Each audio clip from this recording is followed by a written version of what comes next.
सर्वप्रथम एक विनंती आहे उजव्या बाजूला बसलेल्या सर्व प्रेक्षकांसाठी की तिरपा बघून काही वेळांनी मान दुखायला लागेल. थोड्या खुर्च्या जर अशा करून घेतल्यात तर ते सोपं जाईल. So it's very simple. दुसरी गोष्ट म्हणजे इतकी विस्तृत ओळख माझी करून दिली आणि आधीच्या सूत्रसंचालकांनी देखील माझ्याबद्दल इतके चांगले गौरवाचे उद्गार काढले की क्षणभर तोच मी का असा प्रश्न मला पडला. पण मला इंग्लंडमधल्या कॅन्टरबरी परगण्यातल्या एका धर्मोपदेशकावरच्या प्रसंगाची आठवण झाली आणि त्या धर्मोपदेशकाचं सरमन म्हणजे धार्मिक उपदेशाचं भाषण चालू होण्याआधी त्याच्याविषयी असंच खूप काही सांगितलं गेलं. इतकी फ्लॉवरी लँग्वेज वापरण्यात आली. ते धर्मोपदेशक जेव्हा प्रत्यक्ष सरमनला भाषणाला उभे राहिले तेव्हा त्यांनी सांगितलं की या व्यासपीठावर 2 पापं घडलेली आहेत. सगळीकडे चळबळ सुरू झाली की अरे काय पापं घडली आहेत. आणि तेव्हा त्यांनी सांगितलं की पहिलं पाप म्हणजे I have been introduced out of proportion. जो मैं नहीं हूँ वो मेरे बारे में बोला गया. आणि दुसरं पाप ते मला खूप आवडलेलं आहे. का कोण जाणे मला त्याची आत्ता इथे आठवण होते. करंजातली ही माझी पहिल्यांदाच मी इकडे येतोय. याआधी महाराष्ट्रातल्या जवळपास बहुतांशी तालुक्यात मी गेलेलो आहे. जे काही थोडे तालुके राहिलेले होते वो कमी भी आज पूरी हुई. और 3 वर्ष डॉक्टर मिसाळ माझ्याबरोबर फोनवर संपर्कात होते. पण महाराष्ट्रात तुम्ही ऐकलं असेल की जवळपास 65 देशांचा प्रवास, त्यातल्या एकट्या अमेरिकेला 86 वेळा गेलेलो आहे. चायनामध्ये 22 वेळा, ऑस्ट्रेलिया आणि सगळा. सो जमत नव्हतं. त्यांनी मागच्या वेळी फोन केला तेव्हा मी पोर्तुगलमध्ये होतो बराच काळ. सो यावेळी तो योग होता आणि इथे आल्यानंतर मला जाणवलं इथल्या की इथलं वातावरण काहीतरी वेगळं आहे. महाराष्ट्रातल्या जवळपास 450-500 व्याख्यानमालात किंवा जास्तच व्याख्यानमालात भाषणं झालेली आहेत. पण इथं आयोजकांमध्ये जी आपुलकी मी पाहिली ती महाराष्ट्रातल्या बहुतांशी व्याख्यानमालात नाही. So credit goes to you and credit goes to doctor Misal. दुसरी गोष्ट, आज सकाळी आल्यापासून खूप लोकांनी संपर्क केलेला होता. प्रत्येकाला काही वैयक्तिकरित्या मला भेटता आलेलं नाही. कार्यक्रमाच्या नंतर मी इथे काही काळ उपलब्ध असेन. So maybe we can chat. इथे आल्यानंतर आज अर्थातच नरसिंह सरस्वतींच्या जन्मस्थानाला भेट दिली आणि त्याचबरोबर सकाळी या भागातल्या काही संस्थांबरोबर देखील भेटीगाठी ठरलेल्या होत्या. त्यातल्या 2 संस्था लक्षात राहिल्या. त्याचा उल्लेख करून मी विषयाकडे जाईन. त्यातली एक संस्था आहे ती म्हणजे गो ग्रीन. गो ग्रीन या संस्थेने जे पर्यावरणाचं काम गेले काही वर्ष इकडे केलेलं आहे ते इतकं अप्रतिम आहे की मला आज इथे जाहीरपणे म्हणावं असं वाटतं की नरसिंह सरस्वतींचं जन्मस्थळ हा जर करंजाचा आत्मा असेल तर गो ग्रीन हा या शहराचा श्वास आहे. आणि दुसरी गोष्ट, कंकुबाई या कन्या प्रशालेत गेलेलो होतो. तिथल्या शिक्षकांसमोर त्यांनी आयत्या वेळी मला बोलायला उभं केलं. त्यांना असं वाटलं की कदाचित विद्यार्थी नापास होईल. पण त्यानंतर अजून 7 वर्षानंतर आमची शतक महोत्सवी समारंभ असेल त्यालाही तुम्ही अध्यक्ष म्हणून आलं पाहिजे असं त्यांनी सांगितलं. तेव्हा काहीतरी लाज राखली गेली असं मला एक थोडंसं वाटलं. असो, कालच शरद पौर्णिमा आपण सगळ्यांनी साजरी केली आणि तेव्हा आकाशात भाषणाच्या वेळी चंद्र असेल.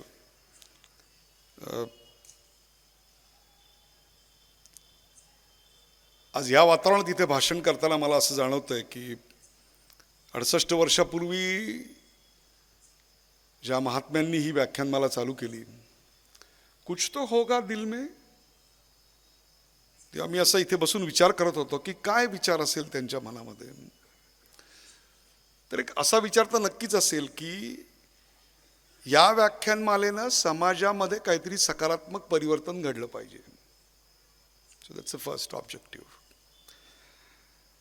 ज्या अर्थी या उद्देशानं स्थापन झालेल्या व्याख्यानमालेत मला बोलावलं जात आहे, त्या अर्थी आयोजकांचा समज असा आहे की तो सकारात्मक बदल मी घडवू शकेन. सो तो टिकवायचा पुरेपूर प्रयत्न मी करेन. समाज, कुटुंब व्यवस्था, अर्थव्यवस्था, देशोदेशींचं राजकारण, धर्मकारण, समाजकारण परमेश्वराच्या कृपेने खूप जवळून पाहता आलं. चांगलं शिक्षण मिळालं, शिक्षक दाम्पत्याच्या पोटी जन्म झाला, उत्तम शिक्षक मिळाले, असंख्य वेळा परदेश प्रवास घडला. 4-5 आयुष्यात माणसं जेवढा प्रवास करतील तेवढा देश विदेशांचा प्रवास घडला. उसमें जो देखा और जो यहाँ मैं महसूस कर रहा हूँ उसको कुछ अंशों में आपके सामने पेश करूँगा. देखिए, इसमें विकसित भारत की झलक अगर आपको लगती है तो शायद आपके सामने एजेंडा अभी आ जाएगा कि आपको भी क्या करना है. अलीकडे मला असं दिसून आलंय, महाराष्ट्र असेल, उत्तर प्रदेश असेल, बिहार असेल, राजस्थान असेल, आपल्या एकूणच कुटुंब व्यवस्थेमध्ये आउटसोर्सिंग हे रुजलेलं आहे.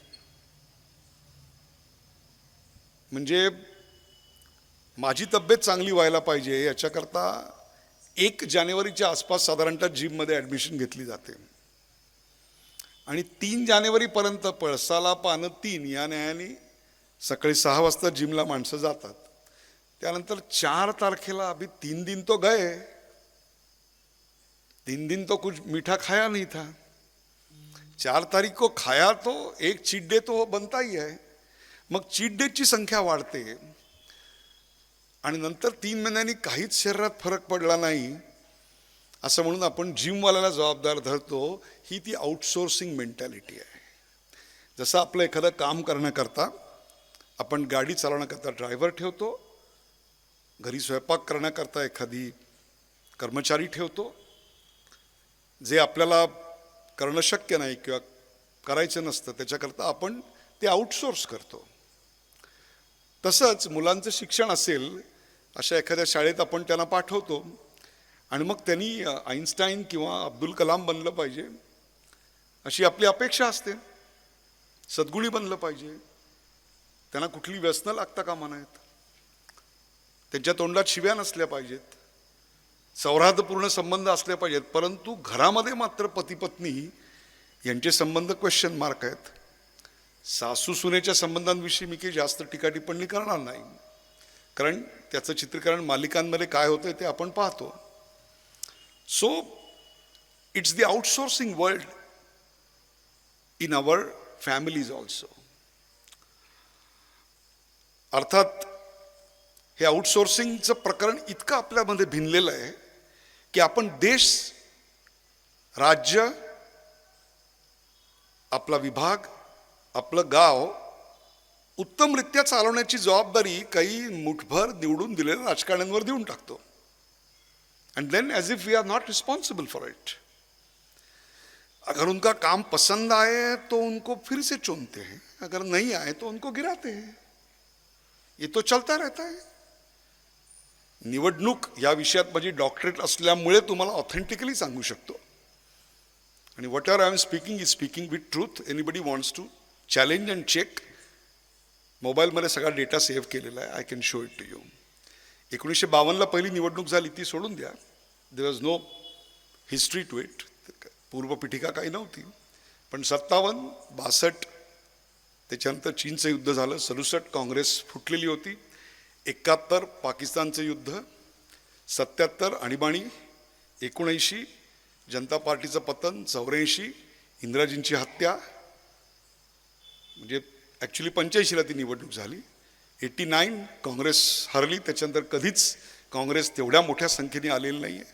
91 राजीव गांधींची हत्या आणि त्याच्यानंतर 96, 98, 99 13 दिवस, 13 महिने आणि पुढे 5 वर्षाचं, 4.5 वर्षाचं, 6 महिने निवडणुका आधी झाल्या. India shining बोंबललं. वाजपेयी सरकार पडलं, मनमोहन सिंग 2 बार और फिर मोदी की आई रहा. करेक्ट. या सगळ्या निवडणुकांचा धांडोळा काढून बघा, 50% खासदार पुन्हा निवडून येत नाहीत.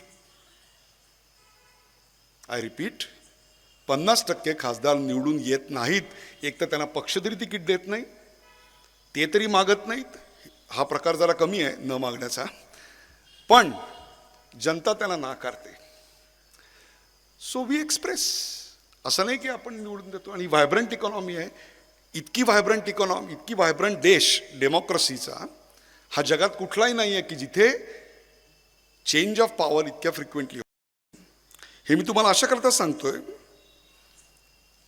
की the real power lies in the hand of people. इतक्या देशांचा मी प्रवास केला तेव्हा मला एक नेहमी प्रश्न पडायचा की हा देश इतका श्रीमंत का. आणि ज्या देशात मी जन्माला आलो आणि 91 साली जेव्हा संधी होती की मी परदेशात सेटल होईन, माझ्या वर्गातली बरीचशी मुलं सेटल झाली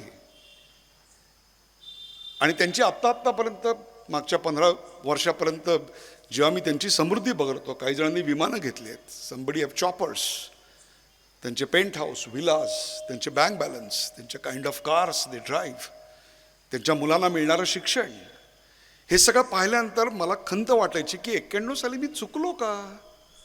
मी का नाही परदेशी सेटल झालो. युनायटेड नेशन्सची स्कॉलरशिप होती, सगळं होतं. ब्राझीलमध्ये जॉब आलेला होता, 4 व्हील ड्राईव्ह कार होती की तशी गाडी आजही मी घेऊ शकत नाहीये. मग मला असा प्रश्न पडला की एखादं राष्ट्र मोठं का होतं. Is it because they have good politicians. So I started studying it very thoroughly. So Michael Porter was the first author. Michael पोर्टरचं एक पुस्तक वाचलं, स्ट्रॅटेजिक ॲडव्हान्टेजेस ऑफ नेशन. एखादा देश मोठा होतो त्याची इकॉनॉमिक ॲडव्हान्टेजेस काय असतात, त्याच्यामुळे तो मोठा होतो. सौदी अरेबियाकडे क्रूड ऑइल आहे, अमेरिकेकडे संपत्ती आहे, स्वित्झर्लंडकडे आणखीन काही आहे, जर्मनीकडे इंजिनिअरिंग एक्सलन्स आहे. त्याच्या आधारावर ते देश मोठे झाले. मग माझ्या देशात असं काय आहे आणि काय नाही कि मी इतका अविकसनशील, गरीब. आज़ादी के 70 साल के बाद भी ये स्ट्रगल क्यों जारी है. और मेरे मत्थे पे लिखा है कि इसका जन्म अविकसित राष्ट्र में हुआ है और उसके नीचे छोटे अक्षरों में लिखा है शायद इसकी मौत भी अविकसित राष्ट्र में ही होगी. बात चुपती थी. म्हणून मग मी याचा सगळा अभ्यास सुरू केला. एक 2-3 घटना सांगतो, 2-3 अनुभव सांगतो, बघा if there is some takeaway for you. दुसऱ्या महायुद्धामध्ये सगळ्यांना माहिती आहे, आपल्याला जेव्हा स्वातंत्र्य मिळालं 47 साली, तेव्हाच महायुद्ध संपलेलं होतं साधारणतः त्याच्या आसपास 45-46 साली. तर जर्मनी आणि जपान ही 2 राष्ट्र बर्बाद झाली. जपानवर बॉम्ब पडले होते, Hiroshima, Nagasaki. That's a different story, everybody knows this. आणि ते जे बॉम्ब पडले त्याच्यामुळे जपानची अर्थव्यवस्था डळमळीत झाली. पण पुढच्या 25-30 वर्षात Japan became 4th largest economy in the world. जगातली 4थी अर्थव्यवस्था बनली. आणि तीच गोष्ट जर्मनीची. And Germany size and population, त्यांचा आकार आणि त्यांची लोकसंख्या ही कर्नाटका एवढी आहे. Can we compare. कर्नाटकाचा डेटा काढला आणि जर्मनीचा डेटा काढला, दरडोई उत्पन्न काढलं, GDP काढलं, तर कम्पेअर तरी करू शकतो का. मग हे देश मोठे का बनले. जपानमध्ये मी अनेक वेळेला गेलो. 2-3 निरीक्षणं सांगतो बघा. एकदा टोकियोमध्ये एका शाळेत गेलो, पहिला दिवस होता. मॉन्टेसरीतली मुलं येत होती, बावरलेली होती. मोठा व्हरांडा होता, जसं आत्ता इकडे आहे, काही लोक तिकडे बसले आहेत. आणि मुलं येत असताना शिक्षिका गुडघ्यावर बसल्या होत्या, कारण आय लेवल कॉन्टॅक्ट झाला पाहिजे. असं बोलताना मी मोठा तू छोटा अशी भाव मनात असते म्हणून गुडघ्यावर बसल्या होत्या. प्रत्येकाला एक चॉकलेट आणि फूल देत होत्या. आणि त्यांनी सांगितलं की हा तुझा वर्ग, बाहेर जाताना बूट काढून जा. आणि मुलं ओळीनं बूट काढत होती. मुझे बहुत अच्छा लगा. तो ऐसा लगा कि टीचर खड़ी है इसके लिए ऐसा हो रहा है. 3 महिन्यांनी पुन्हा गेलो. यावेळी मी ओसाकाला गेलेलो होतो आणि ओसाकाला 3 महिने झालेले होते आणि दुसरीचा वर्ग होता. वरांड्यात एकही शिक्षक नव्हता. शाळेची बेल होत असताना मुलं आत येत होती आणि कोणीही मॉनिटर करत नसताना विद्यार्थी भिंतीला ओळीनं लावून चप्पल काढून वर्गात जात होते. देवळाच्या बाहेर ओळीनं काढलेली चपलांची रांग दाखवा आणि 1000 रुपये मिळवा. देश शिस्तबद्ध असतो, नियम असतात म्हणून नव्हे, ते नियम पाळणारा समाज असतो म्हणून. रस्त्यावर थुंकू नये हा नियम आजही आपल्याकडे आहे, पाळणारी लोक नाही. That is the problem. So my conclusion was, देश महान बनतो जेव्हा लोक महान असतात आणि देश विकलांग होतो जेव्हा लोक मनानी गुलाम असतात. when they fight with each other, when they don't have pride about their own nation. दुसरा अनुभव सांगतो. जसा आज मी त्यांच्याकडे जेवायला गेलेलो होतो, तसं जपानमध्ये अनेकदा तिथे जेवायला बोलवायच्या भानगडीत पडत नाहीत, चहाला बोलवतात. कारण तिकडे चहा, T party is a very big ceremony. ते गुडघ्यावर बसून सर्व करतात वगैरे, खूप मोठा लेबोरियस सेरेमनी असतो. आणि मला तिथे जायला का आवडतं याचं कारण, कुटुंबामध्ये गेल्यानंतर तो देश जास्त कळतो. आणि जपानमध्ये एकत्र कुटुंब पद्धती आहे आपल्यासारखी, अजूनही बऱ्याच अंशी आहे. तिकडे गेल्यानंतर ओळख करून देतात, ही माझी पत्नी इकडे काम करते किंवा काय, वडील आत्ता रिटायर झाले इकडे काम करत होते, आई रिटायर झाली असे काम करत होते, आणि माझी मुलगी, माझा मुलगा. आपल्याकडेही सांगतात, तेव्हा सांगतात ही मुलगी 7वीला हिला स्कॉलरशिप मिळाली बरं, 9वीला गणितात पहिली आली, किंवा शाळेच्या कबड्डीचं नेतृत्व करते वगैरे. काय, these are all individual success. हे वैयक्तिक आहे, ह्याची किंमत कमी नाहीये. पण फरक आहे जपानमध्ये. जपानमधल्या घरांमध्ये इंडिव्हिज्युअल सक्सेसच्या ऐवजी कलेक्टिव्ह सक्सेस जास्त सेलिब्रेट केलं जातं. उदाहरणार्थ, माझ्या मुलीला गणितात चांगले मार्क मिळतात, ती पहिली आली हे सांगण्यापेक्षा शाळेत 5वीत नापास होणारी 4 मुलं होती गणितात. क्लास टीचरनी सांगितलं की शाळा संपल्यानंतर त्यांना गणित शिकव. तिने शिकवलं आणि यावर्षी 5वीच्या गणितात त्या मुलांनी 60पेक्षा जास्त मार्क मिळवले. So it's not the individual success, the upbringing. संस्कार असे आहेत की success is collective and not individual. Individual संस्कार झालेली माणसं मग वैयक्तिक आयुष्यात फक्त मी माझं करत जातात. माझा वाढदिवस, माझं घर, माझं नवऱ्याबरोबर सुद्धा जुळवून घेणं कठीण होतं. Because it's all individual. With nucleus family, 1 किंवा 2 मुलं, शेअरिंगचीच भावना नाही. व्हाईल इन जपान 2 मुलं असतील पण कलेक्टिव्ह सक्सेसला आईवडील जास्त महत्त्व देतात. जपानमध्ये अनेकदा भूकंप होतात, त्याचे प्रोटोकॉल ठरलेले आहेत. एकदा मी एका बिल्डिंगच्या 47 का 48व्या मजल्यावर होतो आणि भूकंपाची बेल वाजल्यानंतर अर्ध्या क्षणात तुम्हाला सांगतो सगळे लाईनीने उभे राहिले. प्रेग्नंट महिला पहिले गेल्या, वृद्ध महिला नंतर गेल्या, मग महिला गेल्या, मग वृद्ध पुरुष सिनियर सिटीजन्स गेले, मग 30s to 50s मधले गेले आणि नंतर तरुण भरभर खाली उतरले. कुठेही धक्काबुक्की नाही, शिवीगाळ नाही, काही नाही, काही नाही, काही नाही. फुटबॉलची मॅच बघायला गेलो होतो.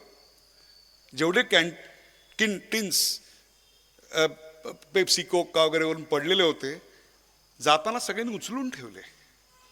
So as if it is clean for next match. ये अनुशासन कहाँ से आया? ये अनुशासन मेरे देश में क्यों नहीं दिखता?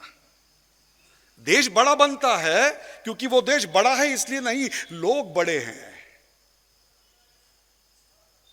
त्या देशातली देशभक्ती ही 15 ऑगस्ट आणि 26 जानेवारी किंवा चित्रपटगृहात गेल्यानंतर चित्रपट चालू व्हायच्या आधी जेव्हा जनगणमन येतं तेव्हा उभं राहणे आणि नंतर भारत माता की म्हणणे, इसमें नहीं है.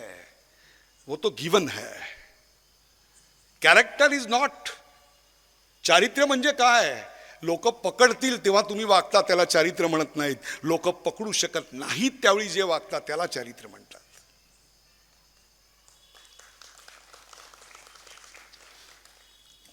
देशासाठी त्याग ही प्रदर्शन करायची गोष्ट मला इकडेच दिसायला लागली. देशासाठी त्याग करताना त्याविषयी बोलायचं नसतं, कारण ते देशासाठी असतं. ही भावना जेव्हा येते तेव्हा तो माणूस मोठा असतो, म्हणून तो देश मोठा असतो. उदाहरण देतो आणखीन एक, मग तुम्हाला किती आपल्यामध्ये आणि विश्वगुरुत्वामध्ये अंतर आहे ते कळेल. दुसरं महायुद्ध, हिटलरच्या विमानांनी इंग्लंडवर बंबार्डिंग चालू केलं. Hitler had a mighty air force. डंकर्कपर्यंत आले, सगळं बर्बाद करत गेले. इंग्लंडची अर्थव्यवस्था तहसमहस झाली, सगळं जनजीवन विस्कळीत झालं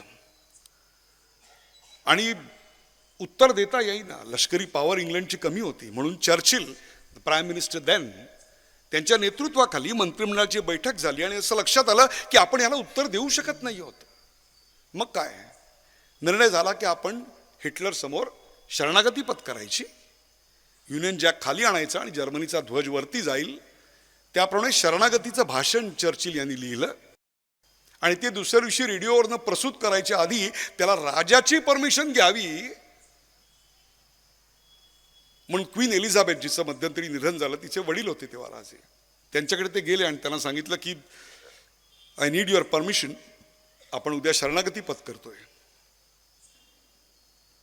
ते म्हणले नाही केलं असं तर काय होईल. ते म्हणले हा मंत्रिमंडळाचा निर्णय आहे, नाही केलं तर माझ्यावर अविश्वासाचा ठराव येईल, मला पंतप्रधान म्हणून पदच्युत करतील.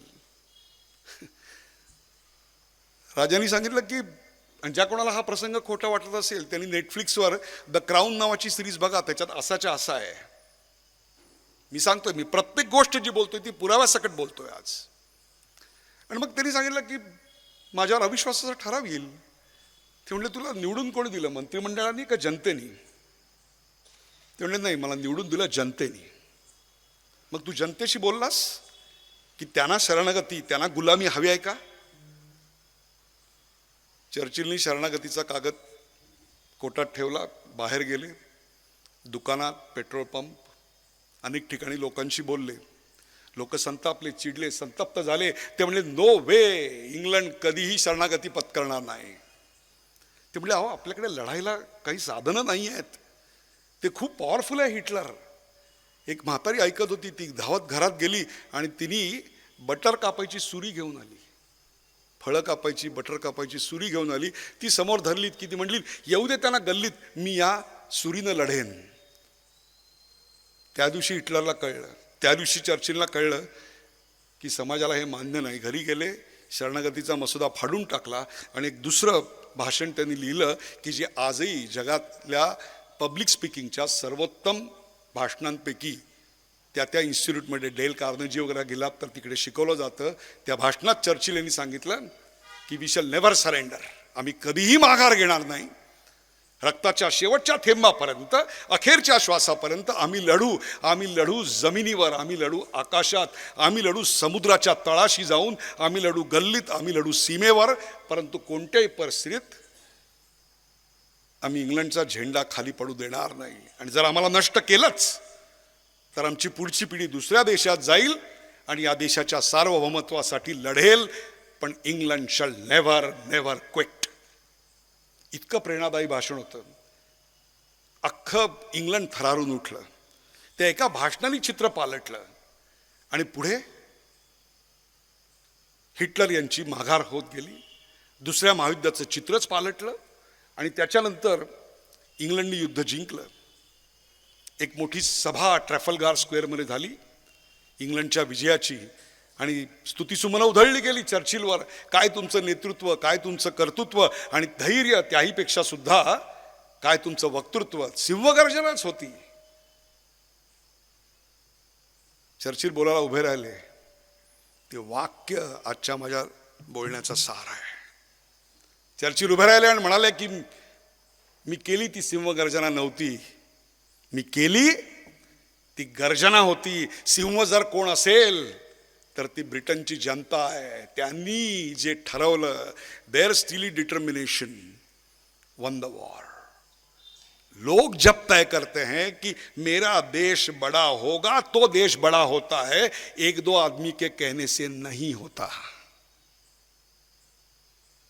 जेव्हा जनता समाज ठरवतो की आय शॅल फाईट, तेव्हा माणसं युद्ध जिंकतात. उदाहरण देतो. 1680ला शिवाजी राजांचं निधन झालं आणि 1681ला अफगाणिस्तान पासून तुंगभद्रेच्या खाली ज्याचं राज्य पसरलेलं होतं, तेव्हा त्या काळातला जगातला सर्वात क्रूर, शक्तिमान, श्रीमंत असा मुघलिया सल्तनतचा अनभिषिक्त सम्राट 3.5 जिल्ह्यांची हिंदू पतपातशाही संपवण्याकरता आग्र्याहून निघाला आणि कुठे आला? महाराष्ट्रात आला. का? 3.5 जिल्ह्यांची राजा गेलेला आहे ती हिंदवी पतपातशाही संपवण्याकरता. पुढे 1689ला फंद फितुरीनी संभाजी महाराजांची हत्या करण्यात आली. राजाराम महाराजांचं पुढे निधन झालं. शाहू महाराज आणि येसूबाईंना अटक झाली. रायगड पडला, खजिना लुटला, बहुतांशी गड किल्ले आपण हरलो. म्हणजे जनतेच्या हाती, रयतेच्या हाती झेंडा नाही, राजा नाही, राज्य नाही, राजधानी नाही, राणी नाही, युवराज नाही, तरी देखील महाराजांनी प्रत्येक गवताला भाले असे फोडले होते की या सगळ्याच्या विना जनता लढली आणि 27 वर्षांनी त्या औरंगजेबाची कबर या इथंच महाराष्ट्रात गाडली. दिस इज पीपल. पण हे जेव्हा स्पिरिट नसतं तेव्हा काय घडतं?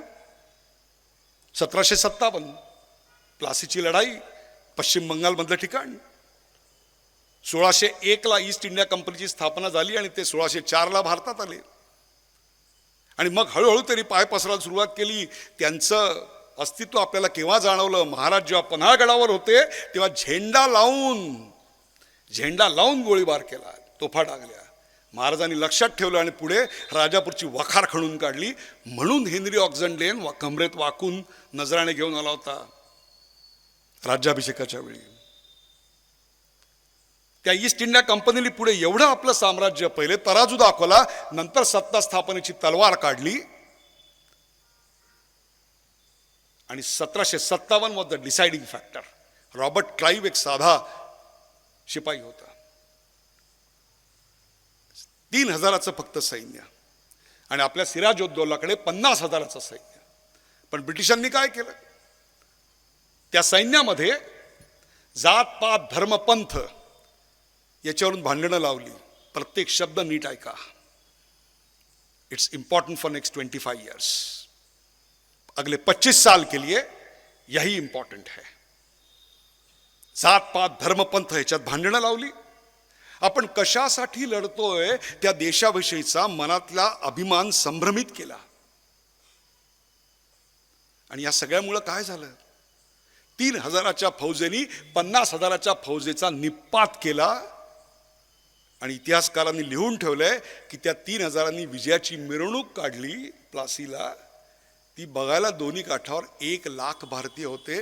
त्यातल्या 3000 लोकांना जरी वाटलं असतं ना पायाखालचा दगड घ्यावा आणि मारावा टाळक्यात, तरी भारताचा इतिहास बदलला असता. 1757 ते 1947 190 वर्ष आपण गुलाम होतो. और इसमें क्या हमारा गया? 17व्या शतकाचा इतिहास जर पाहिला तर तुमच्या लक्षात येईल की जागतिक व्यापारातला आमचा वाटा 23% इतका मोठा होता. 23% ऑफ द वर्ल्ड ट्रेड. म्हणजे याचा अर्थ आपले बापजादे त्यावेळी असे प्रोडक्ट, असे सर्व्हिसेस निर्माण करत होते, अशी दळणवळणाची साधनं होती, अशी नौकानयन आमच्याकडे होती की आम्ही जगाच्या कुठल्याही कानाकोपऱ्यात इथला व्यापार करत होतो, इथली प्रोडक्ट सर्व्हिसेस घेऊन जात होतो. आणि त्या नाण्यांची एक्सचेंज करणारे म्हणजे आजचे नाणावटी आहेत. 83 देशांची जहाजं इथे लागत होती. And we were the richest economy in the world. 17व्या शतकामध्ये पहिल्या 10 लोकांची जर श्रीमंत नावं काढली त्यातले 4 जैन आणि 3 मारवाडी होते. फार मारवाडी आणि जैन लोकांना हे माहिती नसेल. और ये मैं नहीं कह रहा हूं, कोई अगर चैलेंज करना चाहता है तो ब्रिटिश ऑक्सफोर्ड यूनिवर्सिटी के साइट का ये सब कह रहा हूं, आणि ज्याचा उल्लेख, ज्यांचं इंग्रजी तुम्हाला वारंवार आणि सहजगत्या कळतं अशा शशी थरूर यांनी अनेकदा सांगितलेली ही गोष्ट आहे. 23% मार्केट शेअर, आणि स्वातंत्र्य मिळालं तेव्हा द मार्केट शेअर वॉज 4%, 4%. 23%वरून 4%, इतना लूटा. ब्रिटिश पार्लमेंटमध्ये जेव्हा लंडनची मेट्रो 18व्या शतकात काम सुरू झालं तेव्हा प्रश्न आले की एवढा पैसा आपल्याकडे नाही आहे, कशी बांधणार ही मेट्रो. तेव्हा ऑफिशियली उत्तर दिलं गेलं सरकारकडून, not to worry, the money is coming from India, यहां से लूट के वहां से मेट्रो बनाई. 190 साल तक जिनको लूटा गया त्याचा आकडा जर तुम्ही काढलात तर हा पुन्हा ऑक्सफर्ड विद्यापीठाचा आकडा आहे. 45 ट्रिलियन डॉलर एवढा मोठा है, आणि आजची आपली अर्थव्यवस्था 4.5 ट्रिलियन डॉलरची है. अगर जेब में 100 रुपया है तो इसका मतलब है 1000 रुपये के लिए हमको लूटा गया. वो तो आक्रांता थे, यही करेंगे. गलती क्या थी? 1757 लम्हों ने खता की थी, सदियों ने सजा पाई. मग हजारो स्वातंत्र्य सैनिकांचं बलिदान आणि त्यातनं मिळालेलं स्वातंत्र्य, त्याचाही इतिहास आपल्या समोर स्पष्टपणे येतोय का? तर तो नाही. जे मिळालं ते केवळ अहिंसेमुळे आणि असहकारामुळे अशी समज आहे. त्यांच्याकरता 2 गोष्टी सांगतो, पुरावे घेतलेले आहेत. पहिली गोष्ट, 1920 साली या देशातला एक महान नेता बोटीनं इंग्लंडला गेला.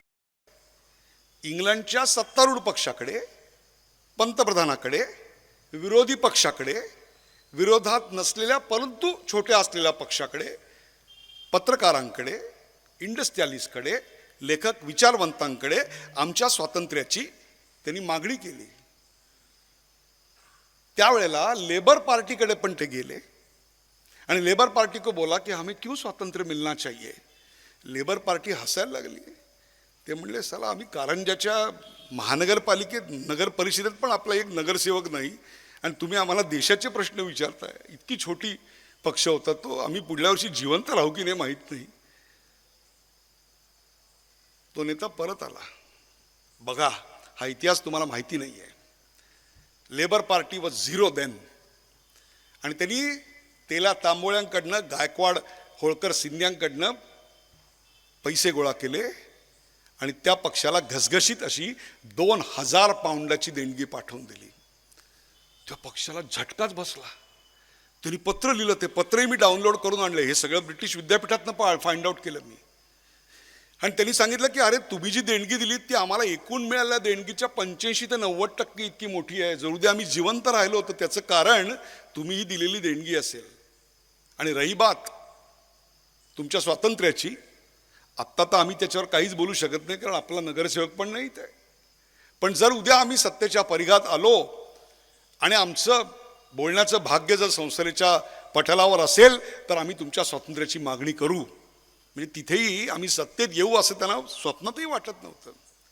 पुढे दुसरं महायुद्ध झालं. पहिलं महायुद्ध झालं, दुसरं महायुद्ध झालं. दुसऱ्या महायुद्धात तर Churchill was a war hero. नंतर निवडणुका झाल्या.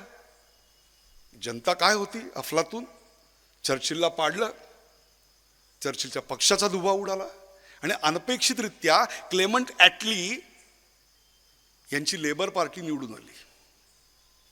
आणि लेबर पार्टीचे प्रमुख म्हणून क्लेमंट ॲटली राजाला भेटायला गेले आणि त्यांनी आपली PhD दाखल केली की मुझे प्राइम मिनिस्टर बनने का आप अनुमति दे.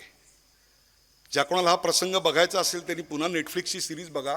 राजाला इतका शॉक बसला की चर्चिल पडला. 1 मिनिटं राजा काहीच बोलत नाही, फक्त चिरूट ओढताना दाखवलाय त्याच्यात. आणि ते म्हणले, हो मी रेडिओवर ऐकलं तू निवडून आलास. आणि त्या क्लेमंट ॲटलीकडे पहिले 5 निर्णय जे घेतले त्यातला एक निर्णय भारताच्या स्वातंत्र्याचा आहे. मग 1918-19-20 मध्ये तो पक्ष दूरदृष्टीने जिवंत ठेवणाऱ्या त्या धुरंधर नेत्याला आपण सॅल्यूट केलं पाहिजे की नाही? त्याचं नाव इतिहासात तुम्हाला या कारणाकरता नक्कीच माहीत नाही. त्याचं नाव आहे लोकमान्य बाळ गंगाधर टिळक. आणि ज्यांना ती रिसीट बघायची असेल आणि स्टीव्हन्सनचं पत्र बघायचं असेल तेही मी आणलेलं आहे. पुढे हे जे क्लेमंट ॲटली आहेत ते 1955 साली पंतप्रधान पदावरून पायउतार झाल्यानंतर PB चक्रवर्ती, ज्यांच्याकडे पश्चिम बंगालचा प्रभारी गव्हर्नरचा चार्ज होता, त्यांच्याकडे वैयक्तिक पाहुणे म्हणून आले. हिरवळीवर राजभवनाच्या चहा पित होते. त्यांच्या आत्मचरित्रात ही अशीच्या अशी गोष्ट लिहिलेली आहे. तेव्हा त्यांनी विचारलं की तुम्ही हा देश घाईघाईने सोडलात. 1948च्या आसपास किंवा शेवटी तुम्ही सोडणार होतात. 47ला सत्तेवर आल्या आल्या कसा काय निर्णय घेतलात? तुम्ही चले जावला घाबरलात. ॲटलीने स्पष्टपणे सांगितलं, नो, नॉट लाईक दॅट. आम्हाला खरी भीती कुठे वाटली?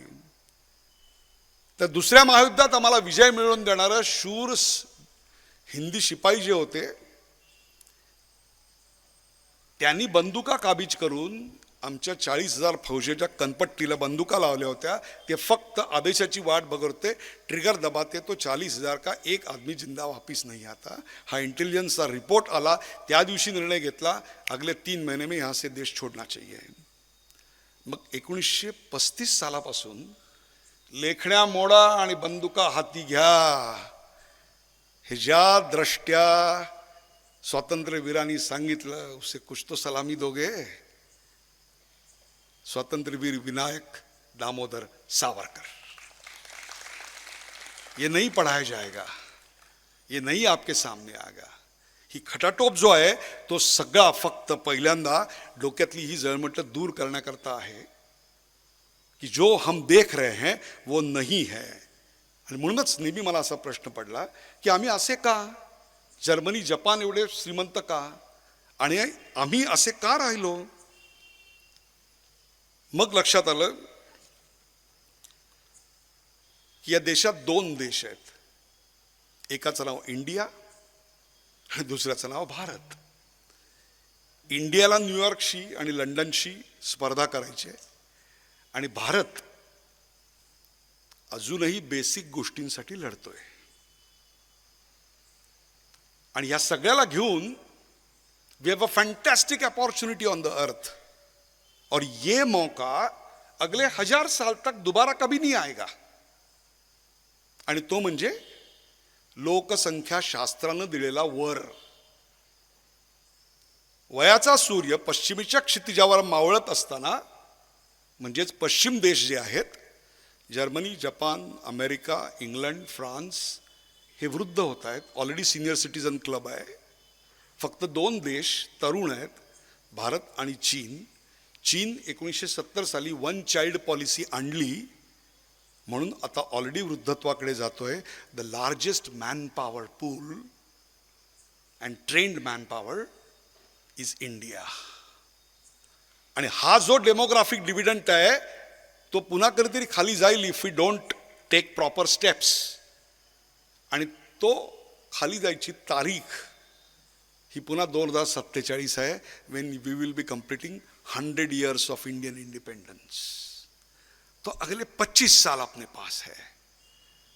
अगले 25 साल डिसाइड करेंगे, not the politicians, policy makers, you, me, that whether we want to live in prosperous India. एका समृद्ध भारतामध्ये आम्हाला राहायचंय की नाही. आणि याकरता सर्च ऑफ एक्सलन्स हा आमच्यामध्ये, ती रेझिलियंट पॉवर, ती लढाईची क्षमता, आमच्या देशाविषयीचा अभिमान आमच्या मनामध्ये आहे की नाही. अन्यथा 1757 वेगळ्या अर्थाने इकडे घडणार आहे. 1757ला गोळी होती, तोफा होत्या. आता युद्धाची टेक्निकच खूप बदलली आहेत. विषयांतर करून सांगतो, इस्रायल हमासमध्ये पहिली 27 पानं मेलेल्यांच्या यादीत फक्त लहान मुलं आणि महिला आहेत.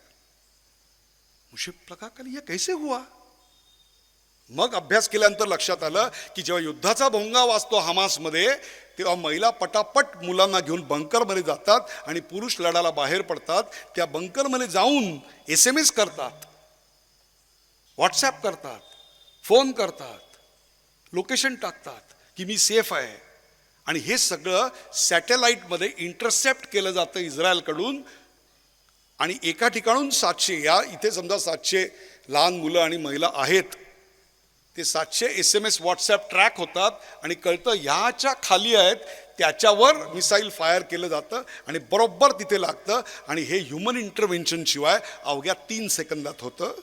That's called lavender and gospel. आता जे लक्षात ठेवा, मी दुकानाशी उभी आहे, मी देवळात आहे, हे जे लोकेशन टाकताय ना, विचार करा, some algorithm is catching you. Super पॉवरचा प्रवास हा एवढा सोपा नाही आहे.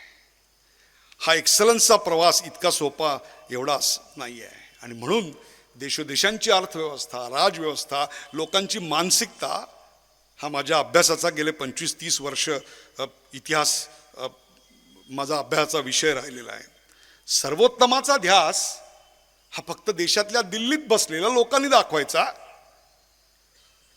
आणि आम्ही मात्र तसंच राहायचं. इससे देश स्वतंत्र सर्वोत्तम नाही बन सकता.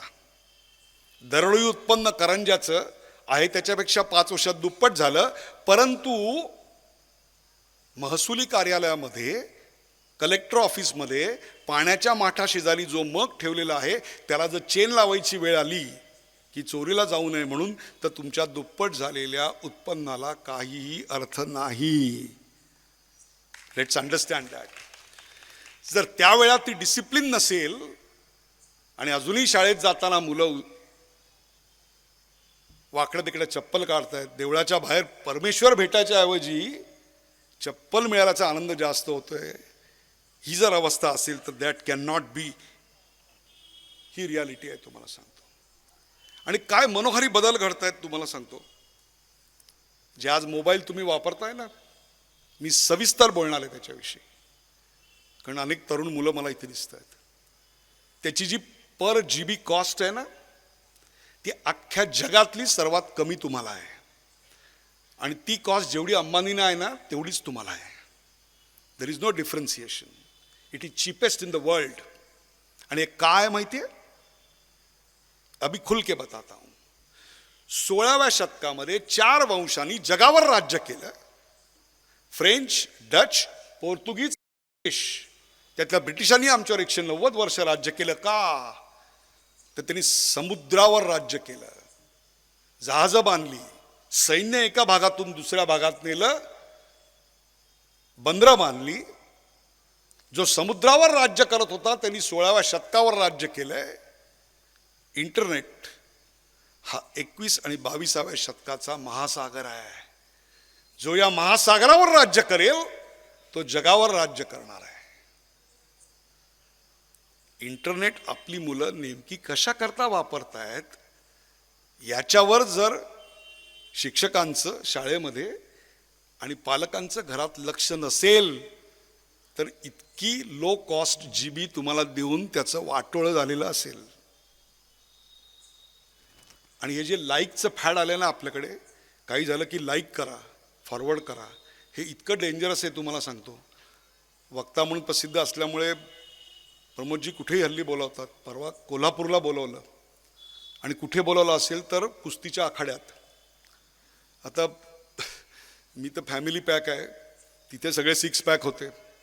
मला वाटलं आता कापडं काढून उतरवत आहेत का काय, ते बोलले नाही म्हणे, तुम्हाला फक्त विजेत्याला प्राईज द्यायचं आहे. ती शेवटची इनामाची कुस्ती सुरू झाली. एक ताकदवर पैलवान आणि एक गरीब पैलवान, सुकडा पैलवान यांची कुस्ती झाली. काय होणार, ताकदवर पैलवानी क्षणार्धात त्याचा पट काढला, त्याची पाठ जमिनीला टेकली, ते लागलं गव्याकला, मेलो मेलो मेलो. पंचांनी येऊन कुस्ती सोडली. कोण हरलं हे तर स्पष्ट झालेलं होतं.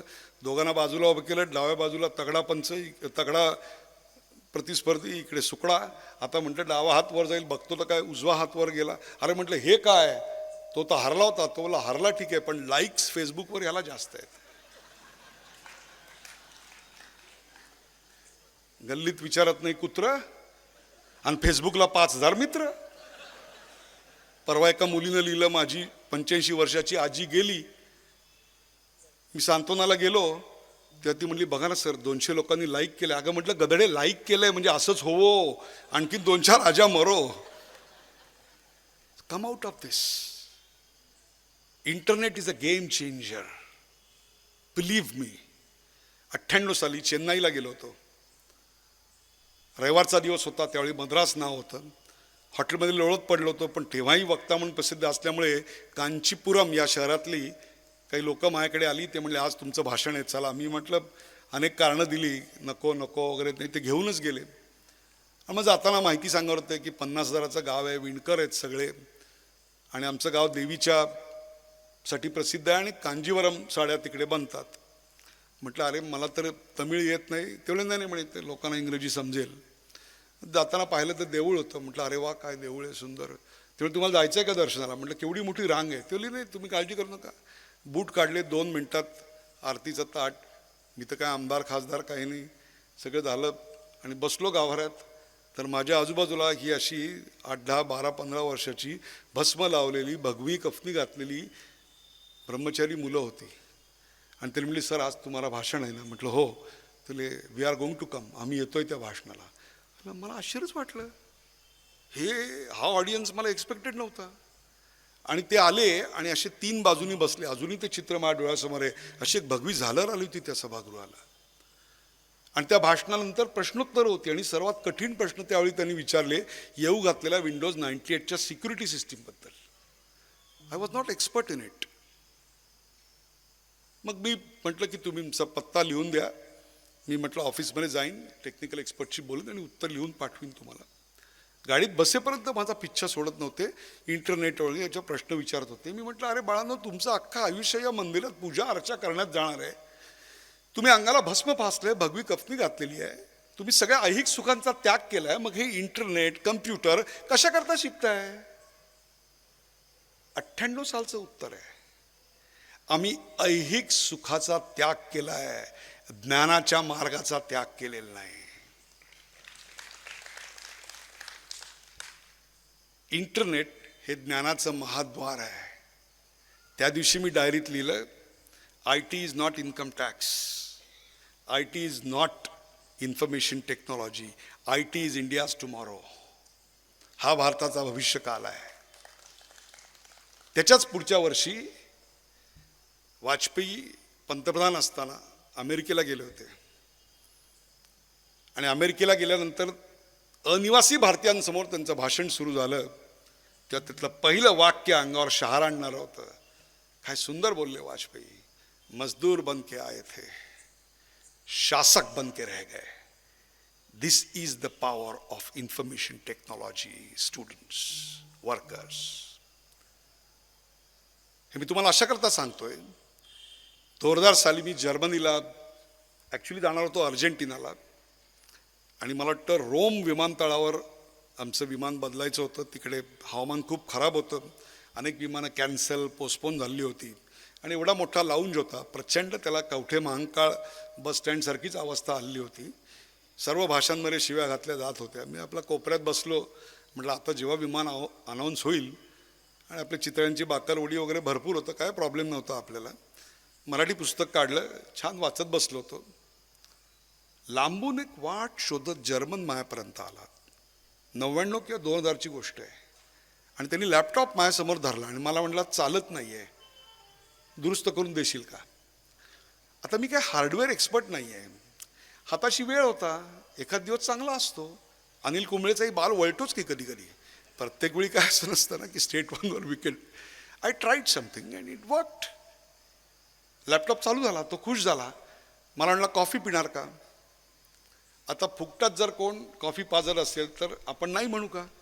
आणि ते सुद्धा परदेशात तर अजिबात नाही. डॉलर खिस्स न करता आम्ही कॉफी घेतली. तो जिथे बसला होता त्याच्या बाजूलाच वेंडिंग मशीन होतं. तिथे अनेक लोक लॅपटॉप पॉमटॉपवर कामं करत होती. अरे म्हटलं, तू इथं बसलेला, इथं तुझा जर्मन एक लॅपटॉप घेऊन बसलाय, तो जॅपनीज एक पामटॉप घेऊन बसलाय, हा ब्रिटिश तोंडावळ्याचा तो घेऊन बसलाय, मग यातनं वाट काढत तू तिकडं कोपऱ्यात माझ्यापर्यंत कशा करता आला? आणि माझ्याकडे तर काही लॅपटॉप नाही, काही नाही, मी आपलं पुस्तक घेऊन बसलोय मराठी. तोला मी तुझ्याकडे आलो बिकॉज यू लुक्ड इंडियन, तू भारतीय दिसलास, कॉम्प्युटर तुमच्या इतका दुसरा कोणाला कळलाय जगात. जग आमच्याकडे किती अपेक्षेने बघतं आणि आम्ही आमच्याकडे कसे बघतो विचार करा. 1757 या देशाविषयीचा अभिमान नष्ट केला की माणसं लढायला तयार होत नाहीत, निगेटिव्ह बनतात. किती लोकांना माहिती आहे? प्रत्येक देशाची एक स्ट्रॅटेजिक कमॉडिटी असते, हे मी त्या स्ट्रॅटेजिक ॲडव्हान्टेजेस ऑफ नेशन्समध्ये शिकलो. आणि ती स्ट्रॅटेजिक कमॉडिटी सौदी अरेबियाची क्रूड ऑइल आहे, करेक्ट?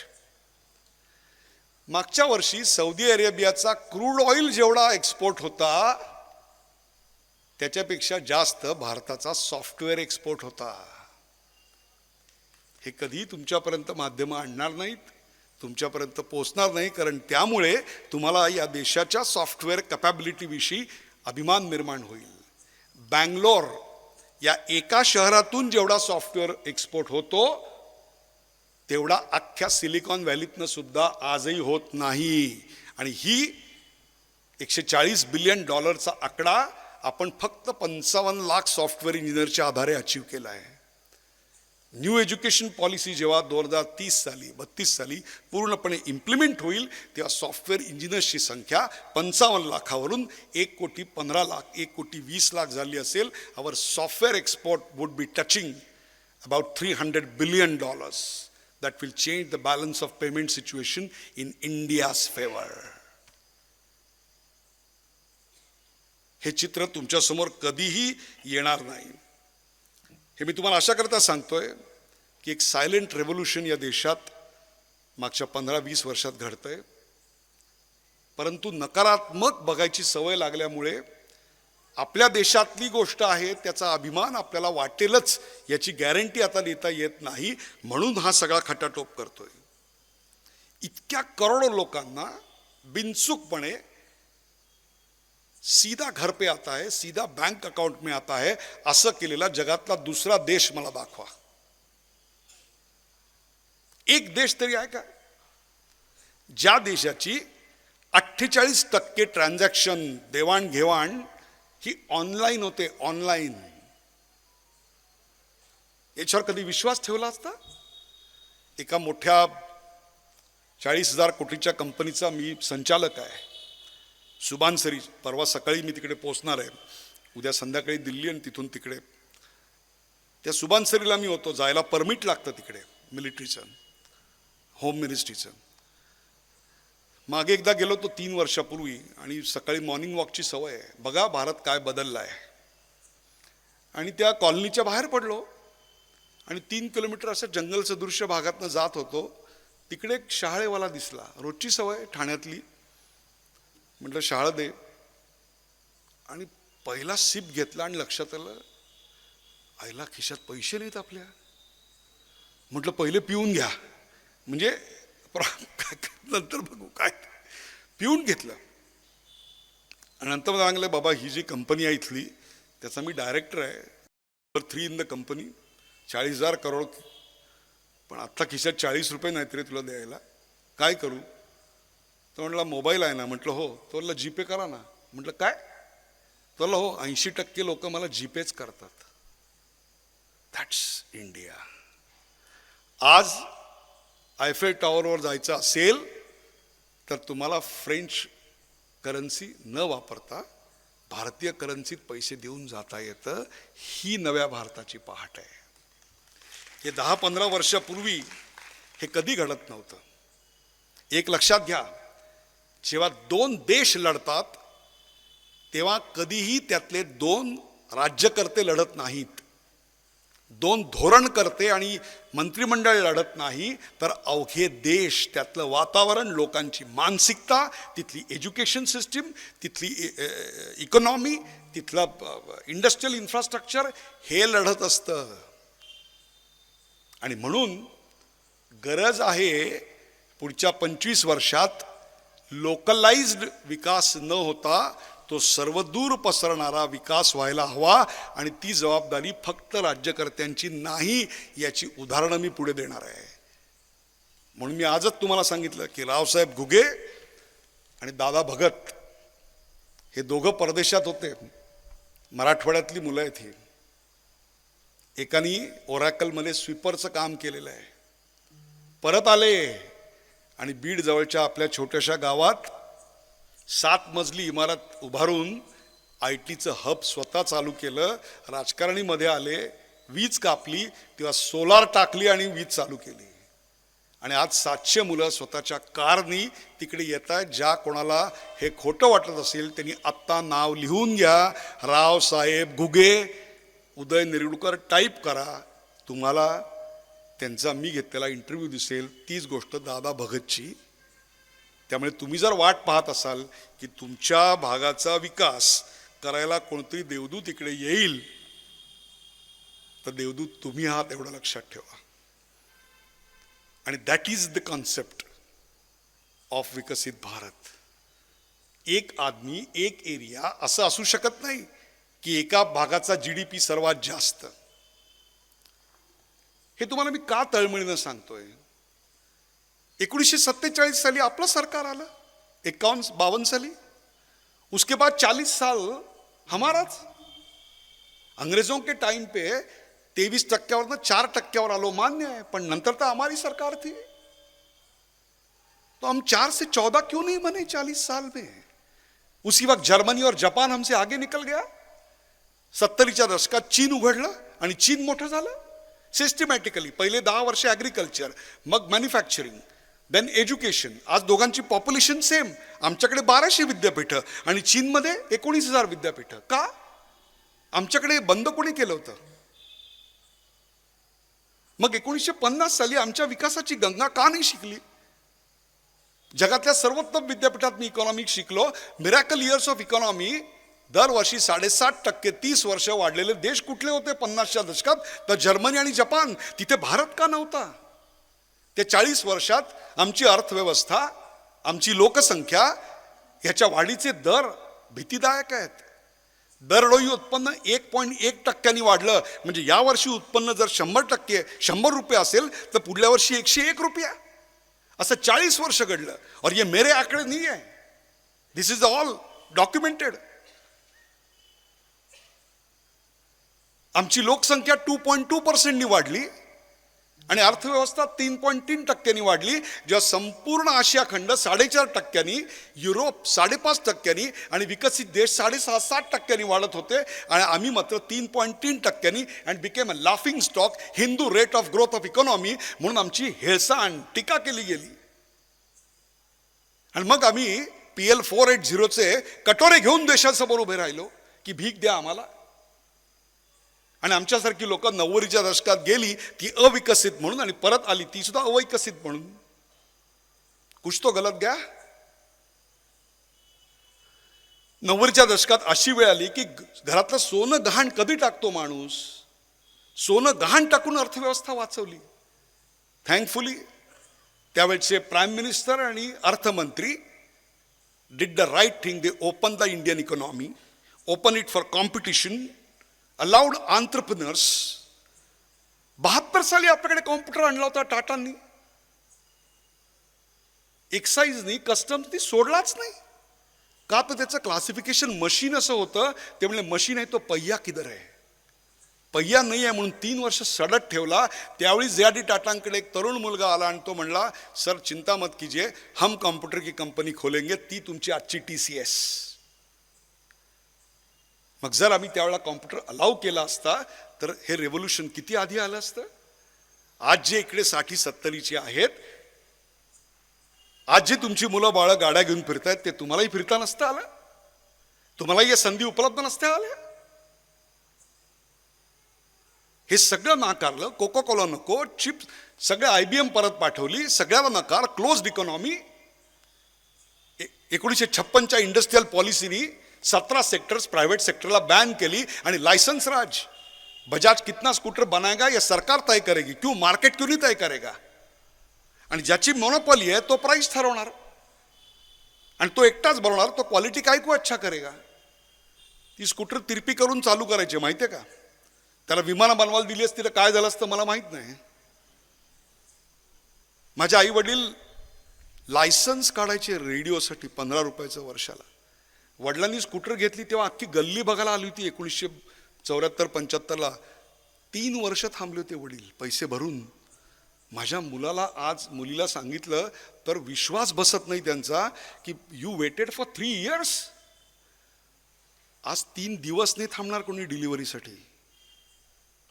मग ही इकॉनॉमी तेव्हा का नाही ओपन अप झाली? आणि 3.3% वाढणारी व्यवस्था 91 ते 2000 याच्यामध्ये 4% आसपास वाढली, नंतर 4.5% वाढली आणि 2010-11 पासून ती 6.5-7% वाढते आहे. जो दर, तो विकासाचा दर जर्मनी जपानमध्ये 1950ला होता, तो आज आमचा आहे. ते 30 वर्ष तसे वाढत होते. हम 20 साल 15 साल ऐसे आगे जा रहे हैं और 10 साल 7-8 वर्ष अजून असे वाढलो तर we shall be super power, because we have the largest man power, we have the right policies. What we need is a right framework of people. Don't leave everything to politicians. Outsource की mentality, जहां से शुरुआत करी थी मैंने, outsource की mentality छोड़ दीजिए. जब तक तुम नहीं डिसाइड करोगे कि मैं, मेरा गांव अच्छा रहेगा. म्हणून मला ते मगाशी जे मी बोललो ना की इथली जी संस्था आहे ग्रीन, त्याचं कौतुक का करावं असं वाटतं. त्यांनी सगळं सरकारवर नाही सोडलं, ते पर्यावरणाची रक्षा करायला पुढे येत आहेत. म्हणून तशा संस्था या तुमच्या गावाचा श्वास आहेत. You must participate in it. एंटरप्रेन्योरशिपला गुन्हा मानलं गेलं. एकही एंटरप्रेन्योरशिपची स्टोरी सांगितली गेली नाही. अंतरून पाहून पाय पसरायचे. एकतर सरकारमध्ये किंवा पोस्टात चिकटायचं आणि गोंद निघेल, पण हे निघणार नाहीत मरेपर्यंत. व्यवसायात पडशील का, उभा का नाही राहणार. फेलची व्याख्याच बदलायला हवी आणि ती म्हणजे फर्स्ट अटेम्प्ट इन लर्निंग. जब तक फेल नहीं होगे, सक्सेस का अर्थ नहीं समझेगा. सर्वोत्तमाचा ध्यास हा जोपर्यंत तुमच्या मनामध्ये असत नाही तोपर्यंत देश मोठा होणार नाही. एव्हरीवेअर गव्हर्नमेंट विल डू, हे होत नसतं. आणि जे लोक म्हणतात की आमच्याकडे सेवा सुविधा नाहीत, आजच मी कंकुबाई शाळेत गेलो होतो. ऑथर ऑफ द मंथ का ऑथर ऑफ द वीक म्हणून तिकडे अब्दुल कलामांची पुस्तकं टेबलावर ठेवली होती. त्यातलाच एक प्रसंग सांगतोय. मला वाटतं नोव्हेंबर 21, 1963 या दिवशी आपलं पहिलं रॉकेट आपण सॅटेलाइट स्टेशनला नेलं. आणि काय फॅन्टॅस्टिक रिसोर्सेस होते हो आपल्याकडे. ते न्यायला ॲम्बॅसेडर गाडी, फियाट गाडी सुद्धा नव्हती इस्रोकडे. सायकलच्या कॅरियरला लावलं आणि नेलंय. आणि आपण इथे गोष्टी करतो, आमच्याकडे एंटरप्रेन्योरशिपचं एन्व्हायरमेंट नाही. कलामांकडे काय होतं मला सांगा. आणि ज्यांना हे वाचायचं असेल त्यांनी विंग्स ऑफ फायरमध्ये वाचा. हे सगळं असंच्या असं लिहिलेलं आहे. आणि जर त्यांनी तेव्हा हे धाडस दाखवलं नसतं तर हा देश सॅटेलाइटमध्ये इतका पुढे नसता गेला. आणि काय होतं त्यांच्या हाताशी, न पैसा न काही. आमचं स्पेसचं जे बजेट आहे ना अख्ख्या भारताचं, ते जनरल मोटर कंपनीच्या R&D बजेटपेक्षा कमी आहे. आमचं सायन्स अँड टेक्नॉलॉजीचं बजेट फायझर कंपनीच्या R&D बजेटपेक्षा सुद्धा आजही कमी आहे. They fight with all odds, nothing in the hand. होती फक्त ज्ञानाची लालसा, सर्च ऑफ एक्सलन्स. आणि ही का आमच्या हाडीमाशी रुजलेली आहे. उदाहरण देतो. तुम्ही सोरटी सोमनाथाचं नाव ऐकलं असेल, काही जण गेलेही असतील. त्याच्यावर 16 ते 17 वेळेला घोरीनी हल्ला केला, बरोबर आहे. आणि सगळं लुटून नेलं. सोनं नाणं जड जवाहिरात सगळं लुटून खलास केलं. परत जातानाची जेवढ्या राजवटी होत्या तेवढ्या सगळ्या राजवटी त्यांनी उद्ध्वस्त केल्या. इसका मतलब है वो जहां गए उस गांव का नाम गजनी था. काबुल कंधार से नजदीक है तो देश अमीर बन गया होगा. अमीर है तो R&D बहुत हुआ होगा. दरडोई उत्पन्न खूप वाढलं, इकॉनॉमी खूप ग्रो, इकॉनॉमी चांगली म्हणजे R&D चांगलं, लोकशहाणी झाली. करेक्ट. 2000 साली वाजपेयी पंतप्रधान असताना या देशाचं एक विमान अपहरण करण्यात आलं. त्याच्यावर चित्रपटही निघाला, वेब सिरीजही निघाली आणि ते वाया दुबई, मला वाटतं Lahore, if I am not wrong, और कराची, ते काबूल कंदाहारला नेलं गेलं. करेक्ट. आणि तिकडे ते प्रवासी आजारी पडले त्या ताणतणावानी. तेव्हा पायलटनी तालिबान सरकारला सांगितलं की त्यांना क्रोसिन कोडोपायरिन पाहिजे आणि मिनरल वॉटर. तेव्हा तालिबान सरकारने सांगितलं आमच्याकडे मिनरल वॉटर बनत नाही आणि क्रोसिन म्हणजे काय आम्हाला माहिती नाही. तो मेरे मन में आया, अरे लूट के लेके क्या गए फिर? ही जी प्रॉस्पेरिटी लुटलीत आमची, समृद्धी लुटलीत आमची, सोनं नाणं जड जवायलात लुटलेत, त्याचं केलं काय? आणि त्याच्यानंतर अवघ्या 1-2 वर्षात आम्ही सॅटेलाइट लॉन्चिंगमध्ये एवढी महारत हासिल केली, एवढी प्रगती केली की एका अग्निबाणावर जसे तन्मणीमध्ये खडे बसवतात ना, तसे 104 सॅटेलाइट बसवले गेले आणि तो अग्निबाण आम्ही लॉन्च केला आणि बरोबर त्या कक्षेत त्या अँगलला त्या देशाचा सॅटेलाइट सोडण्यात आला. 104 सॅटेलाइट सोडले, 3 फक्त आमचे आणि 101 जर्मनी, जपान, फ्रान्स, इंग्लंडचे होते. एकही चूक नाही आणि त्याच्यातनं लाखो मिलियन डॉलर्स आम्ही लॉन्चिंग फी घेतली.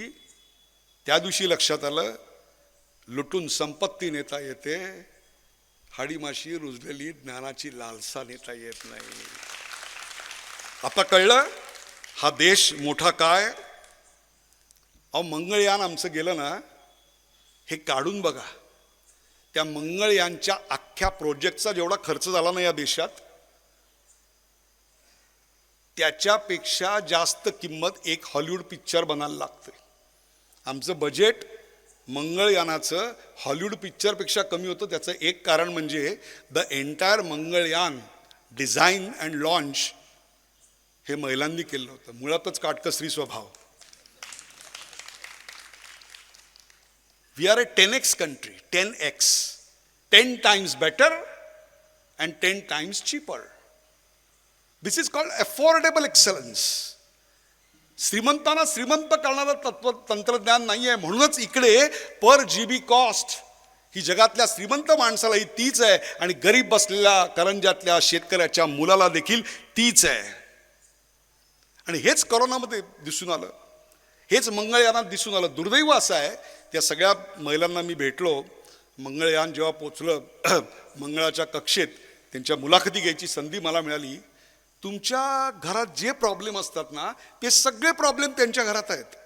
त्यावेळी गॅस संपणे, मोलकरी न येणे, स्कूटर पंक्चर होणे, मुलांनी सांगणे की आई बटणं तुटलेली आहेत लवकर लावून दे, नवऱ्याने सांगणे आज डबा जास्त दे 3 लोकांचा, नको असली नणंद टपकणे, सासू सासरे आजारी पडणे. हे सगळं त्यांच्या घरात जे तुमच्याकडे आहे ते तसंच त्यांच्या घरात आहे. पण त्यांनी पर किलोमीटर कॉस्ट किती कमी ठेवावी, तर इथून 1 किलोमीटर रिक्षाने जायला जेवढा खर्च येतो ना, त्याच्यापेक्षा कमी खर्च 1 किलोमीटर सॅटेलाइट न्यायला त्यांनी लावलेला आहे. This is affordable excellence. दुर्दैव आहे की त्यातल्या कित्येक संशोधक महिलांची लग्न त्यांच्या कुंडलीमध्ये मंगळ म्हणून होत नव्हती. दिस इज ऑल्सो पॅराडॉक्स. कोरोना काळ जो आपण म्हणतो ना, तो इनोव्हेशनचा काळ आहे.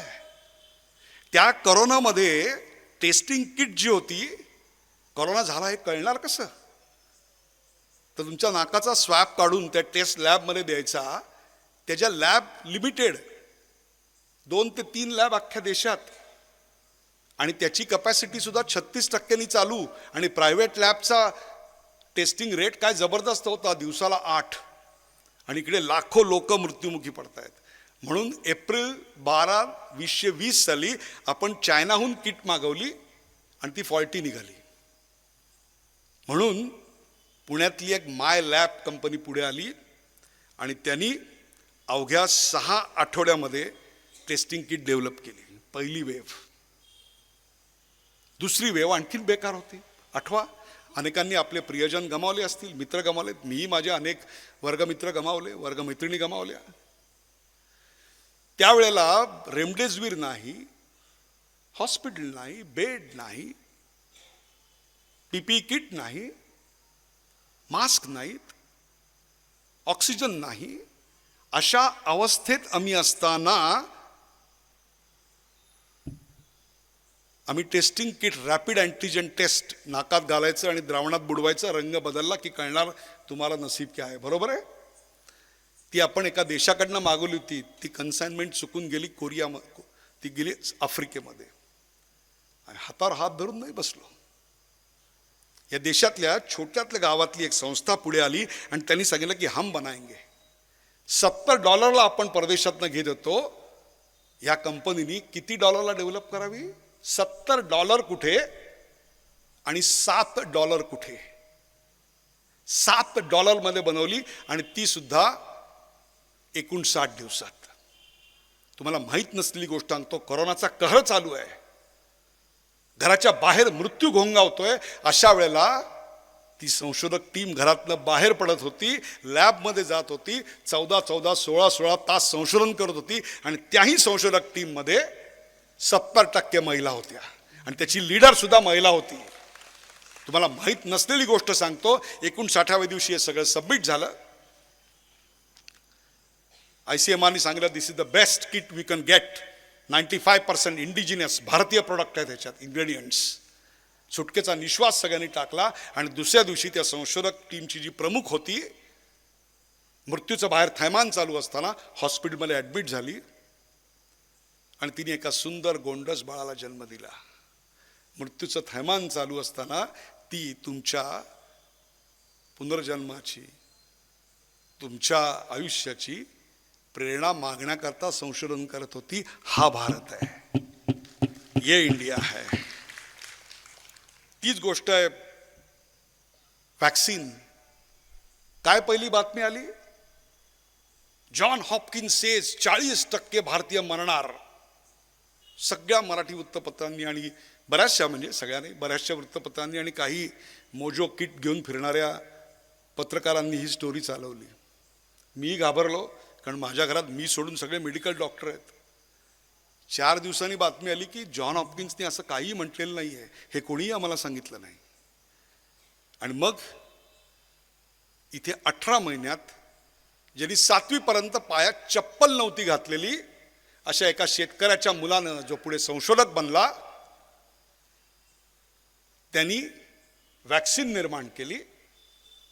त्या वॅक्सिनला अप्रुव्हल मिळू नये म्हणून WHO आणि आमच्या इथली लोक फायझरची वॅक्सिन घेतली पाहिजे. का?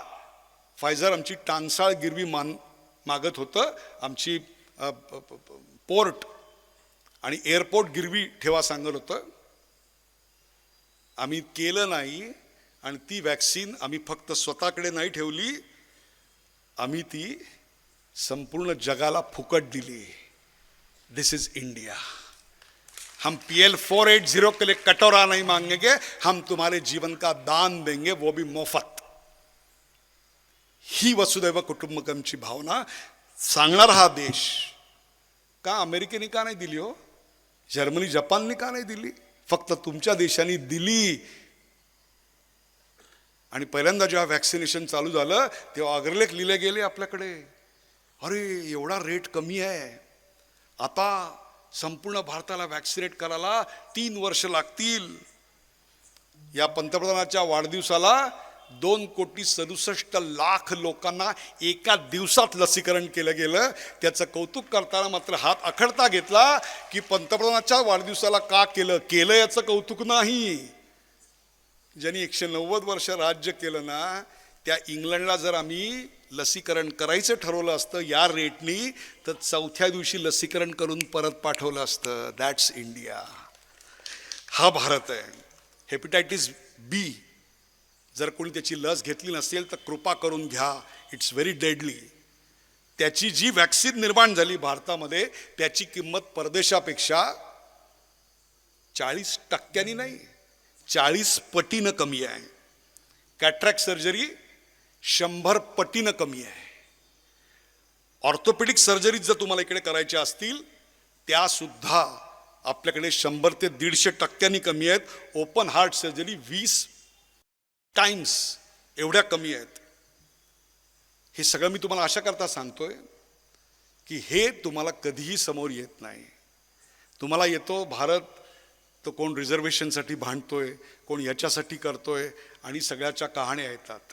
एक लक्षात घ्या, शेतीचे प्रश्न आहेत नाही आहेत असं नाही. पण जरा इकॉनॉमिक्स समजलो. 1900 साली जवळपास 40% अमेरिकन्स शेती करायचे आणि 2000 साली 40% पॉप्युलेशन शेतीमध्ये असणारा देश बरोबर 100 वर्षांनी 4% लोक काम करत होते शेतीत. म्हणजे याचा अर्थ उत्पादन कमी झालं का? अजिबात नाही, उत्पादन वाढलं. We need to understand this model, we need to study it. परवा माझ्या खर्चाने मी पोर्तुगलला गेलो होतो. एका छोट्याशा 5000 हेक्टरच्या व्हॅलीनी फ्रेंच वाईनला टक्कर देणारी वाईन तयार केली. द्राक्षाचे मळे फुललेले होते. 500 एकरवर काम करायला फक्त 4 माणसं होती. Rest all was profit. We need to understand this productivity, we need to understand this forward and backward linkages. आणि हे आपल्याकडे अशक्य असं ज्यांना वाटतंय ना, त्यांनी पुन्हा नावं लिहून घ्या. कुछ भी चीज मैं पुरावे के खिलाफ नहीं बोल रहा हूं. त्याचं नाव आहे ज्ञानेश्वर बोडके. मी मुलाखत घेतलेली आहे बघा. 1 एकरवर 1 लाखाचा प्रॉफिट. आजच मी कोणाशी बोलत होतो, तो इकडे असेल सुद्धा मुलगा, हा, आणि त्यांना शेती करायची आहे, इथे राहायचं आहे. ज्ञानेश्वर बोडकेंनी सांगितलं, म्हटलं आज त्यांच्याकडे जेवायला जातोय. तो म्हटला पुढच्या वर्षी आपण त्याच्या घरी जेवायला जाऊ, त्याच्या पर एकरमधनं प्रॉफिट काढलेला असेल. हे होतंय, पण हे प्रयोग आम्हाला बघायचे नाहीत. सह्याद्री फार्म्स 10,000. सौरभ तापकीर, नाव लिहून घ्या, वडिलांच्या पावभाजीच्या गाडीवर काम करत होता. 23 वर्षाचा मुलगा. किती कोंबड्या असतील त्याच्याकडे? 52 लाख. 23व्या वर्षी चॉपर घेतलंय. 52 लाख कोंबड्या आहेत. का? तर 14व्या वर्षी वडिलांचा अपमान झालेला पाहिला पावभाजीच्या गाडीवर, आणि तेव्हा ठरवलं कुछ खुद का करेंगे.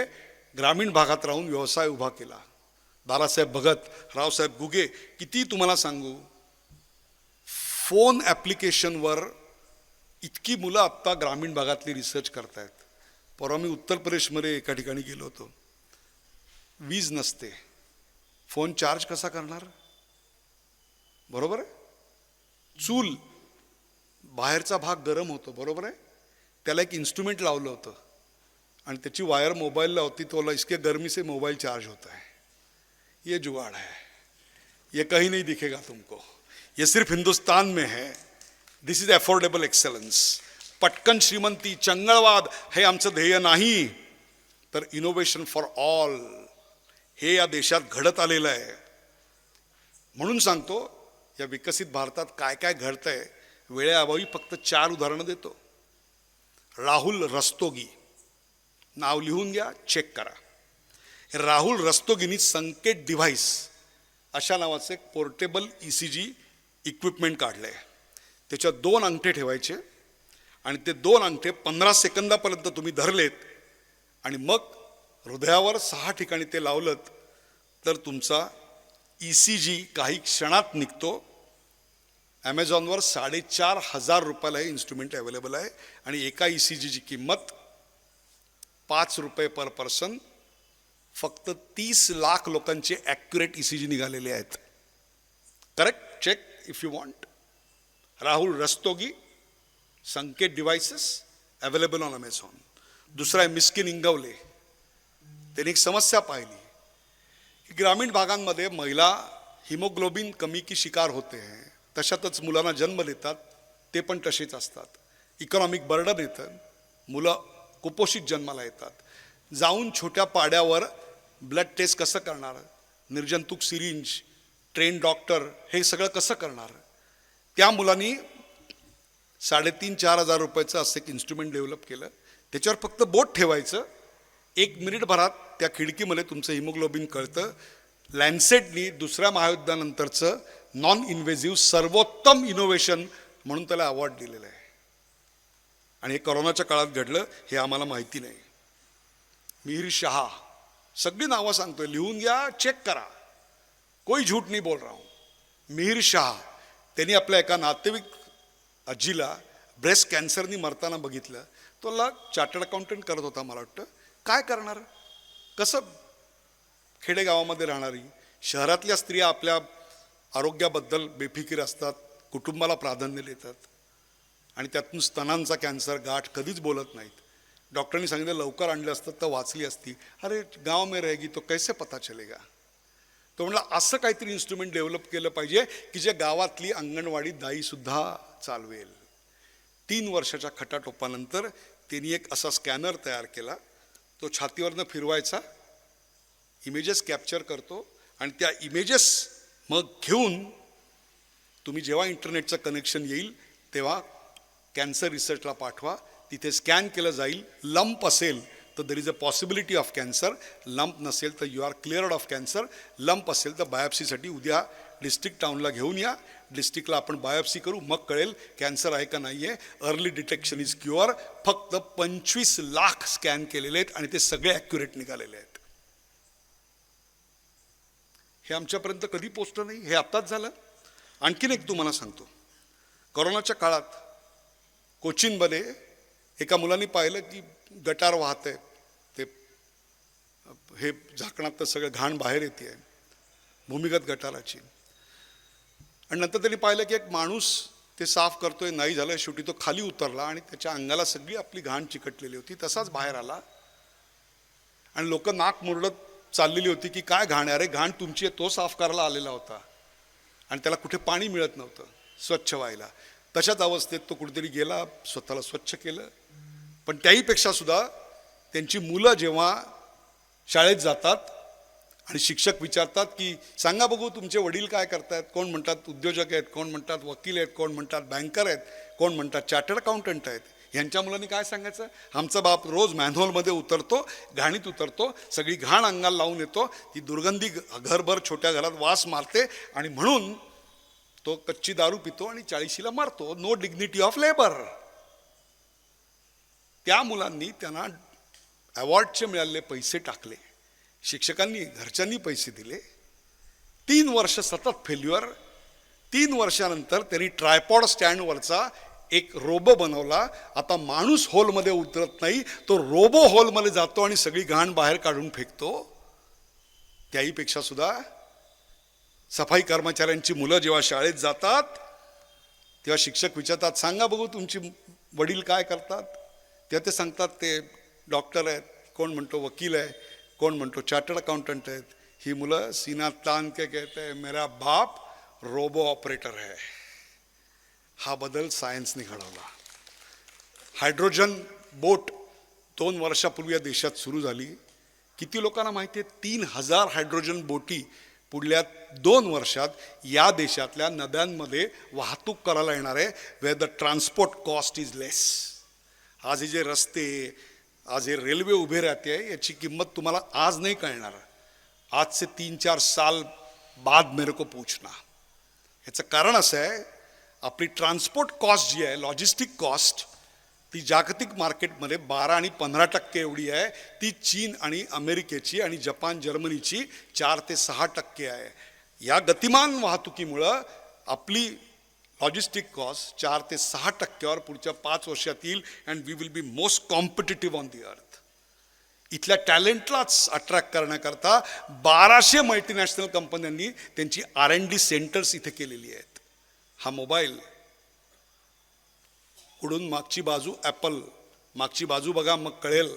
10 वर्षापूर्वी 100तले 96 चीनमध्ये बनायचे, आज 100तले 96 मनेसर हरियाणा या गावी बनतात. हरियाणामध्ये हे ITचं रिव्होल्युशन कसं आलं. हा चेंजिंग इंडिया आम्हाला कधी कळणार नाही. आणि म्हणून नवीन पिढीला या सगळ्याची जाणीव करून दिली पाहिजे. And education has to be the priority. We cannot afford to have bad education. आणि त्याकरता समर्पित शिक्षक पाहिजेत. म्हणून आज मी कंकुबाई शाळेत जाऊन शिक्षकांशी बोललो, because the solution lies with them. हे अशा करता मी तुम्हाला सांगतोय कि ये 25 साल सिर्फ हमारे पास है. अगर 25 साल में हम ऐसी आबादी तैयार करें कि जो देश प्रेम से प्रेरित हो and well trained, we can get the economy turn in such a way, अशा प्रकारे हे सगळं बदलेल की we shall be super power. Trump वगैरे या सगळ्या गोष्टी तात्कालिक आहेत, त्याचा फार बाऊ करू नका. ट्रम्पचं कसं आहे माहिती आहे का, चांगली दिसली की धक्का आणि अंगाशी आली की काय बोलते अक्का, हे ट्रम्पची पॉलिसी आहे. तुम्हाला सांगतो, पुढच्या एप्रिलपर्यंत हे सहन करायचं आहे. तोपर्यंत संजय राऊतच्या कॉम्पिटिशन ते आहे. त्याच्यानंतर प्रायमरीज चालू होतील आणि हा सगळा विषय संपलेला असेल.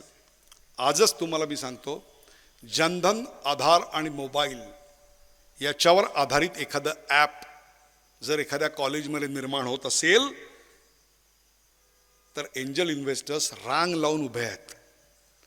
वर्षाला एक युनिकॉर्न बनवणारा देश, युनिकॉर्न म्हणजे स्थापनेला ज्याची व्हॅल्यू $100 मिलियन आहे, वर्षाला एक, तो आज आठवड्याला एक बनवतोय.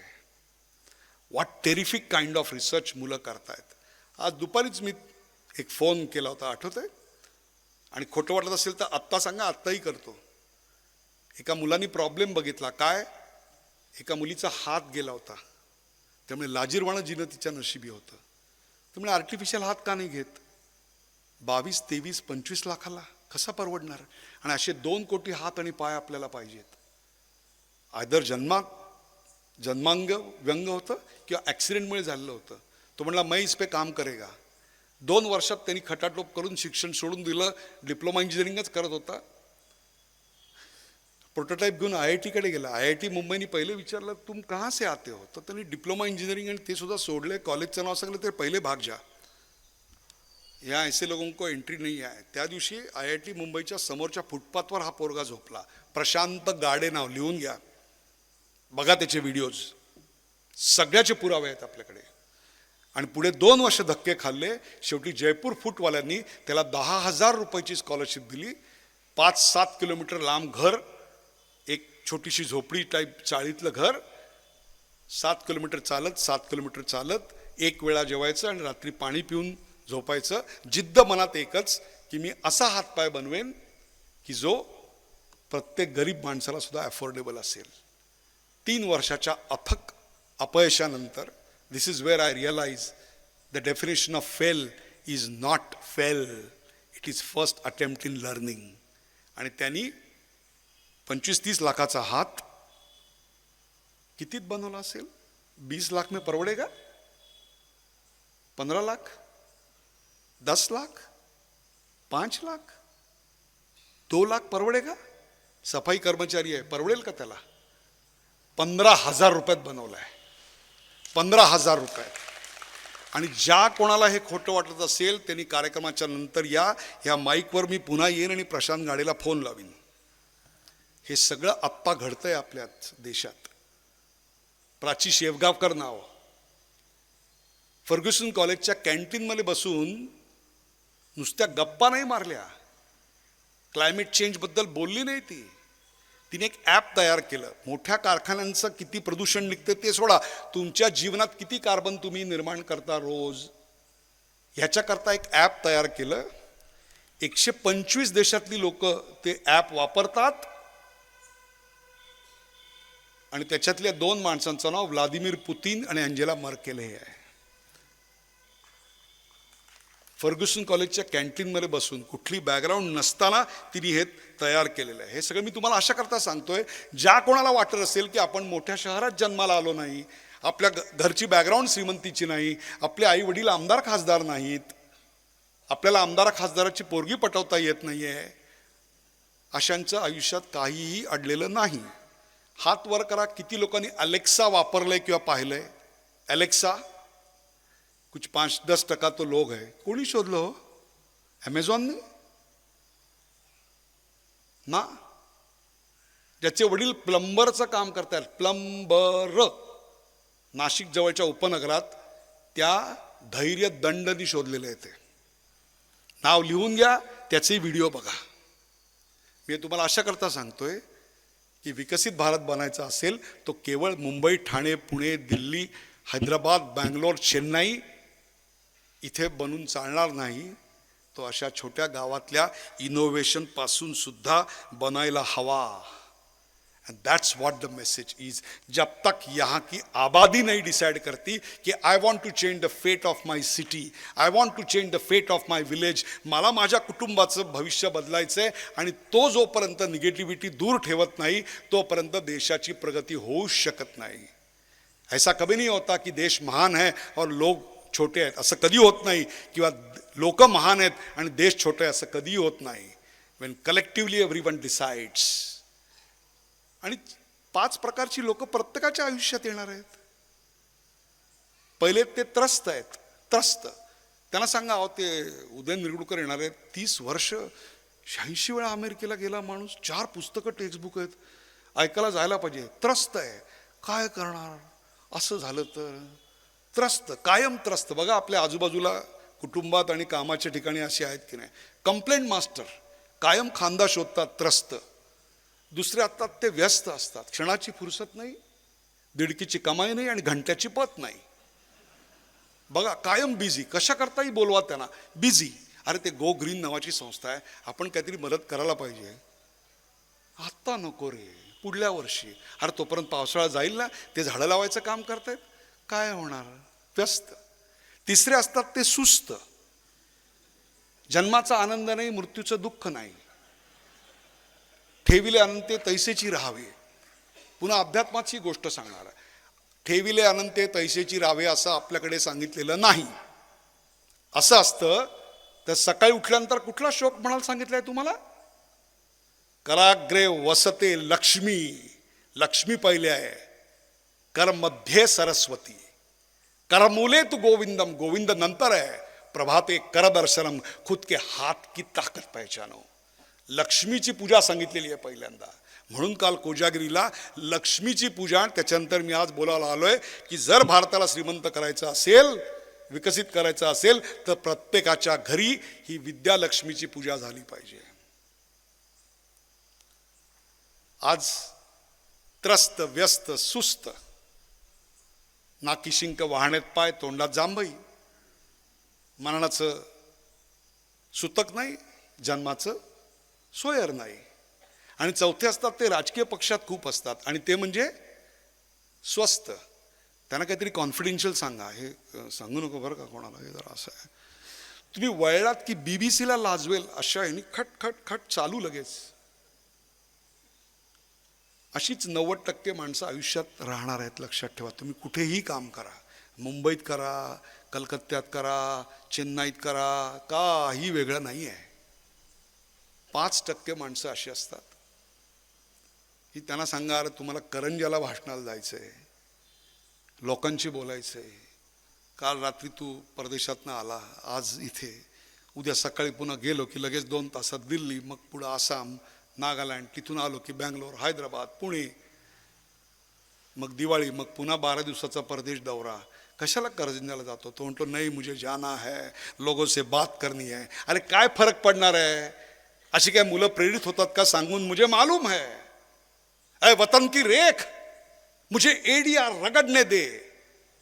मला माहिती आहे हे वतन की रेख है, ये मरुभूमि है, या कुछ उगेगा नहीं. ऐ वतन की रेख मुझे एडिया रगड़ने दे, मला इथं टाचा घासू दे या गावागावात जाऊन, क्योंकि मुझे मालूम है ऐ वतन की रेख मुझे एडिया रगड़ने दे, पानी यहीं से निकलेगा. ती 5% माणसं त्रस्त नाही, व्यस्त नाही, सुस्त नाही, स्वस्त नाही, मस्त असतात. त्यांच्यावरच समाज चाललेला आहे.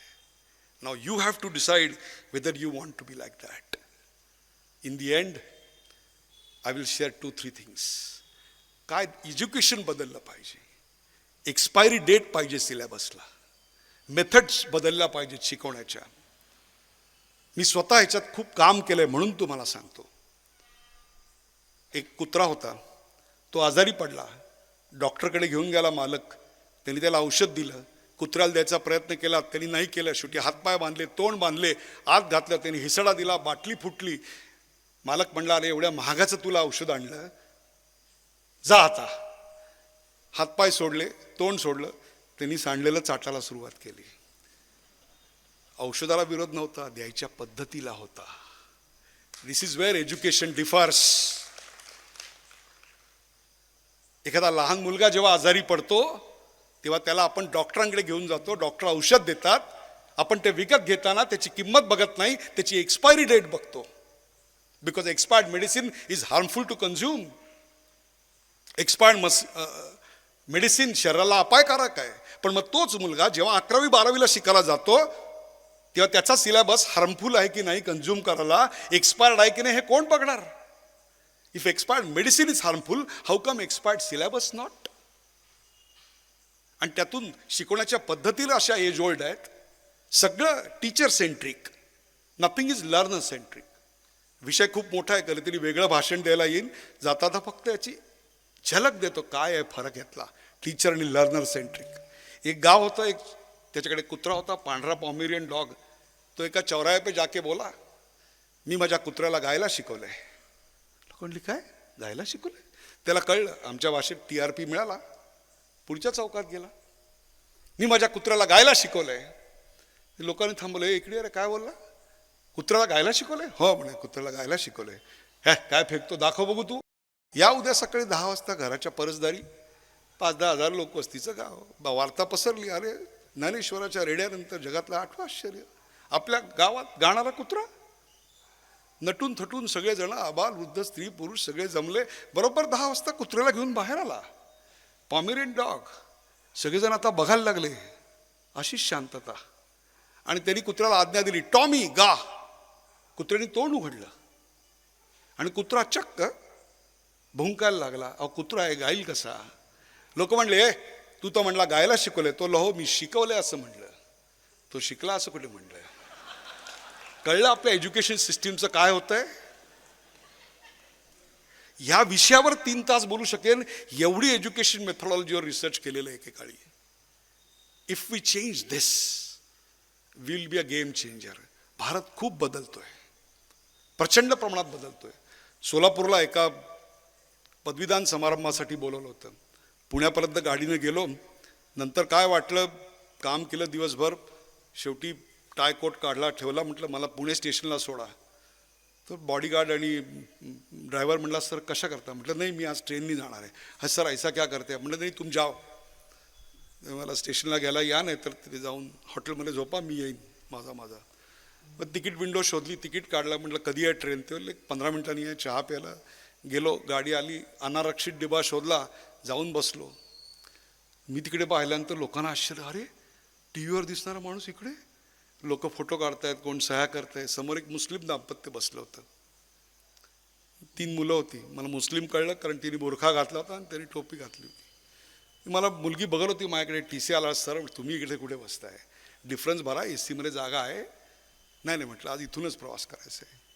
मग तो म्हटला की एक चहावाला आला, त्यांनी चहा दिला. साहब आप यहाँ पे? त्यांनी फोटो काढून घेतला, पैसे पण नाही घेतले. गाडी चालू झाली. ती मुलगी बघत होती. मला म्हणली, अंकल आपका फोटो क्यों ले रहे सब लोग? कुछ नहीं बेटी, वो TV पे दिखता हूँ ना इसके लिए. अच्छा आप सीरियल में काम करते हो? म्हटलं नाही, तेवढी वेळ नाही आली आहे माझ्यावर, म्हणजे की सिरियल काम करके घर का पेट पालू. तर म्हणजे त्याला न्यूज चॅनल वगैरे सांगले, तिला काही कळेना. बाप्पाकडे मोर्चा, म्हणजे तू काय करतो बे? तुला काय नाही म्हणे, ते पुण्याजवळ घोरवडी म्हणून गाव आहे, तिकडे एक बेकरी आहे, त्या बेकरीतून मी नानकटाई टोस्ट वगैरे विकत घेतो, बिस्किट घरोघरी विकतो. कितना कमाते हो? 16-18 हज़ार रुपया कमाता हूँ. बीवी क्या करती है? बोले कुछ नहीं, वो बच्चे छोटे छोटे हैं तो 2-4 घर के बर्तन मांगती है, 2-4 हज़ार कमाती है. घर कितना बड़ा है? बोलो 140 स्क्वेअर फीट का. टॉयलेट बाहर है, नहाने की जगह अंदर है. बॅकग्राऊंड लक्षात घ्या काय आहे ती, मग तुम्हाला पुढे काय झालं ते कळेल. थोड्या वेळाने ती मुलगी आपल्या आईच्या मोबाईलशी खेळायला लागली. आईने तो काढून घेतला. हे टूट जाएगा. मला ते बघवलं नाही, हाच मोबाईल होता. म्हटलं हे खेळ. आईने पाहिला, हे तो बड़ा है, महंगा है. कितने का है? होगा 1.5 लाख का. अरे ये जो अगर टूट गया तो भर के नहीं दे सकते. म्हटलं ऐसे कैसे टूटेगा, खेलो. पुढे काय झालं ऐका. त्या मुलीने तो हातात घेतला, मला परत दिला. म्हटलं क्या हुआ? स्क्रीन लॉक है, पासवर्ड डाली है. म्हटलं टाइप कर, मैं बताता हूँ ना. अपना स्क्रीन पासवर्ड किसी को नहीं बताना. टाकला, दिला. तिने स्क्रीन असा करून पाहिला. मला म्हणली ये फलाना फलाना भीम ॲप आपने डाउनलोड नाही किया. असं 4 चौघात अशी 4 पुस्तकं लिहिलेला माणूस आहे, आय टीची लाज गेलेली बरी दिसत नाही ना. हां, मी म्हटलं नाही टाईम नाही मिला बेटा. हे सगळ्यात चांगलं असतं, टाईम नाही मिला. ती म्हटली मैं करके दे दो, आप अपने डिटेल्स दे दो मेरे को. त्या मुलीने चालत्या गाडीत तो ॲप डाउनलोड केला. तो कसा करायचा हे एक ट्रान्झॅक्शन करून मला शिकवलं. थोडा वेळ ती खेळली तेव्हा कळलं याच्यात एवढे गेम्स आहेत. आणि ते झाल्यानंतर मला परत देताना ती जे म्हणली ना, तो विकसित भारत आहे. ती मला म्हणली अंकल आपको नहीं लगता ये बहुत बड़ा और हेवी है. मतलब काहे का बड़ा हेवी है, ये देखो एक हाथ से लिख सकता हूँ, टाइप कर सकता हूँ, सब कुछ कर सकता हूँ. तो आपके हाथों के लिए सही है, मेरे जैसे छोटे बच्ची के हाथ के लिए बहुत बड़ा है, हेवी है. जब मैं बड़ी बनूंगी तो मोबाइल साइंटिस्ट बनूंगी और इसको आधे साइज का और डबल पावर का करके बताऊंगी. Now this is India. हे मी तुम्हाला अशा करता सांगतोय की याच भारताची खरी नीव मागच्या 15 वर्षात आपण घातलेली आहे. 6.5-7% से पिछले 10 साल से ग्रो हो रहे हैं. और 5 साल जस्ट मेहनत, focus on education, focus on city development. Don't outsource it to politicians. कुछ नहीं होने वाला उनसे. एक्सपेक्ट भी मत करो. आप लोग इकट्ठा हो जाओ. आपले आपले डिफरन्सेस गाडून प्लासीचं भूत कायमचं संपवून टाका. 91 साली माझ्या हृदयावर एक ओरखडा आलेला आहे. आज मैं आपसे शेयर करता हूँ. बहुत बड़ी स्कॉलरशिप मुझे मिली आणि त्याच्याकरता मी अमेरिकेला गेलो होतो.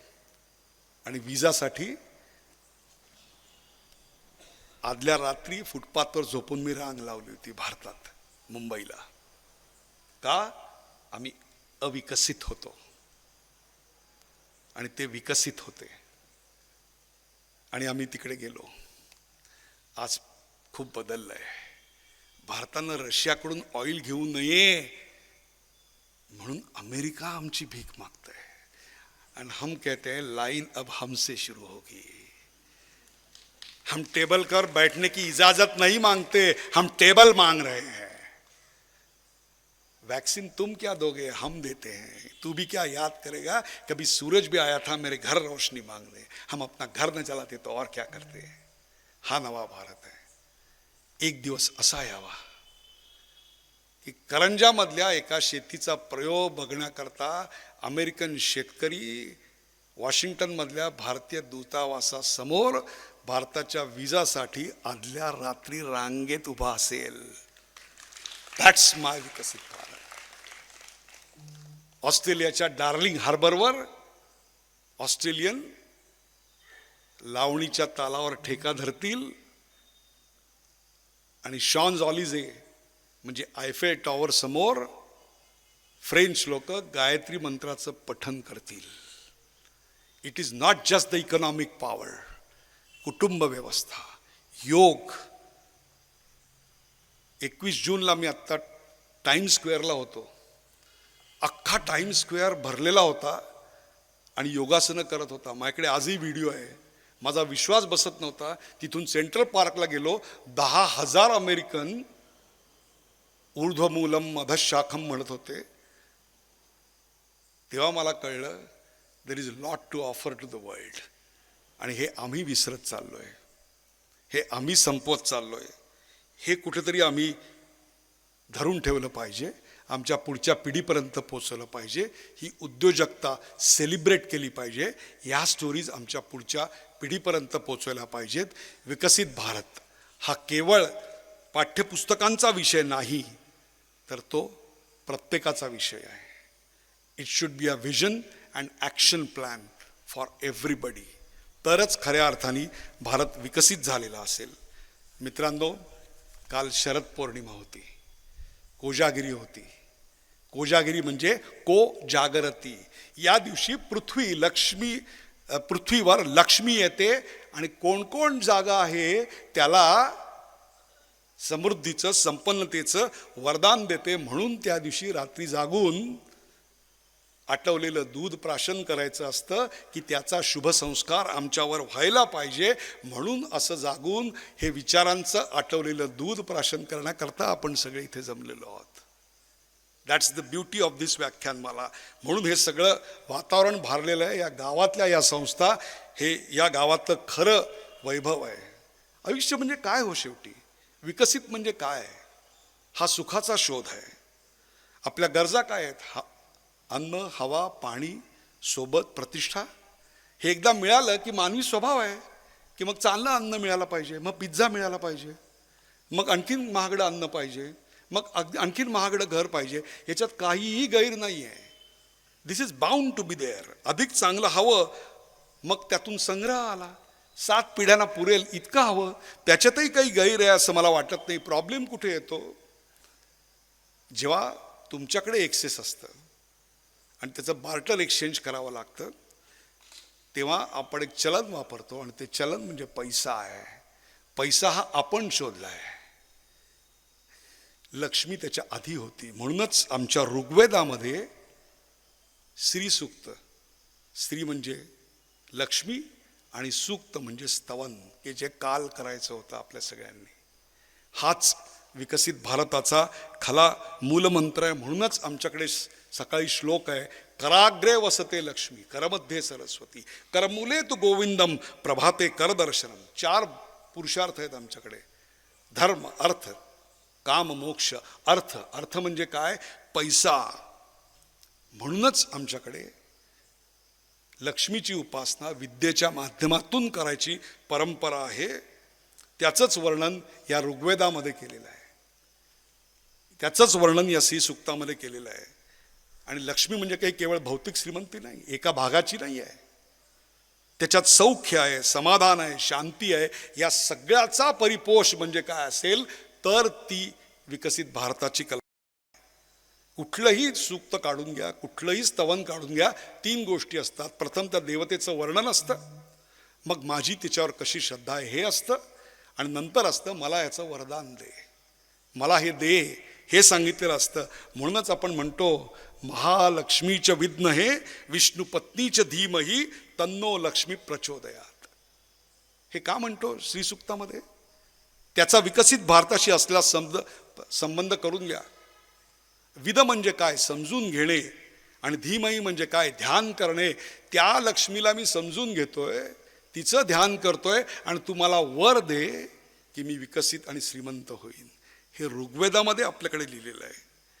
17व्या श्लोकात काय लिहिलं आहे? अश्वदायी गोदायी धरदायी महाधने धनम मे जुषुदाम देवी सर्व कामांश देही मे. अश्वदायी गोदायी, तुमच्याकडे घोडे असोत, गायी असोत, हे पशुधन आहे. आम्हीच फक्त जगू आणि हे सगळं नसेल, उसे कोई अर्थ नाही है. 15व्या शतकात हेच लिहिलेलं आहे. धर्मग्दिर धर्म वायू धर्म सूर्यो धर्म वसु धर्मिंद्रो बृहस्पती रोणो धर्मश्विमाना वैनतेय सोमम पिबतु पुत्र.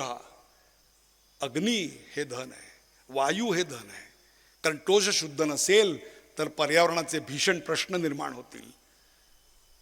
जल ते शुद्ध आणि संथ फ्लोईंग नसेल तर काय होईल, त्याचा हाहाकार आपण पाहिलेला आहे. तेव्हा आपल्या आजूबाजूची पंचमहाभूतं हा विकसित भारत आहे. आणि शेवटी काय लिहिलं आहे?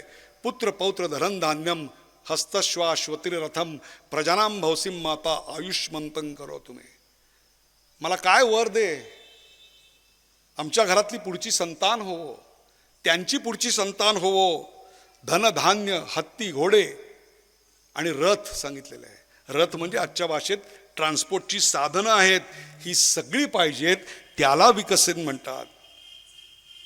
आणि ते विकासाचं वरदान या निमित्तानं तुम्हाला मिळावं. याचं कारण हे जे आज मी बोललो ते काही बेतलेलं रचलेलं असं काही नव्हतं. प्रत्येक गावानुसार ते बदलावं लागतं. ते जे होतं ते स्फुरलेलं होतं. ते स्फुरलेलं होतं हे माझं नव्हतं, ते तुमच्या चैतन्यदायी प्रेरणेनं माझ्याकडून स्फुरलं गेलं. त्याबद्दल मी आपल्या सगळ्यांचे आभार मानतो. आज दिवसभर जे आपण प्रेम मला दिलं त्याबद्दल कृतज्ञता व्यक्त करतो. जय हिंद, जय महाराष्ट्र.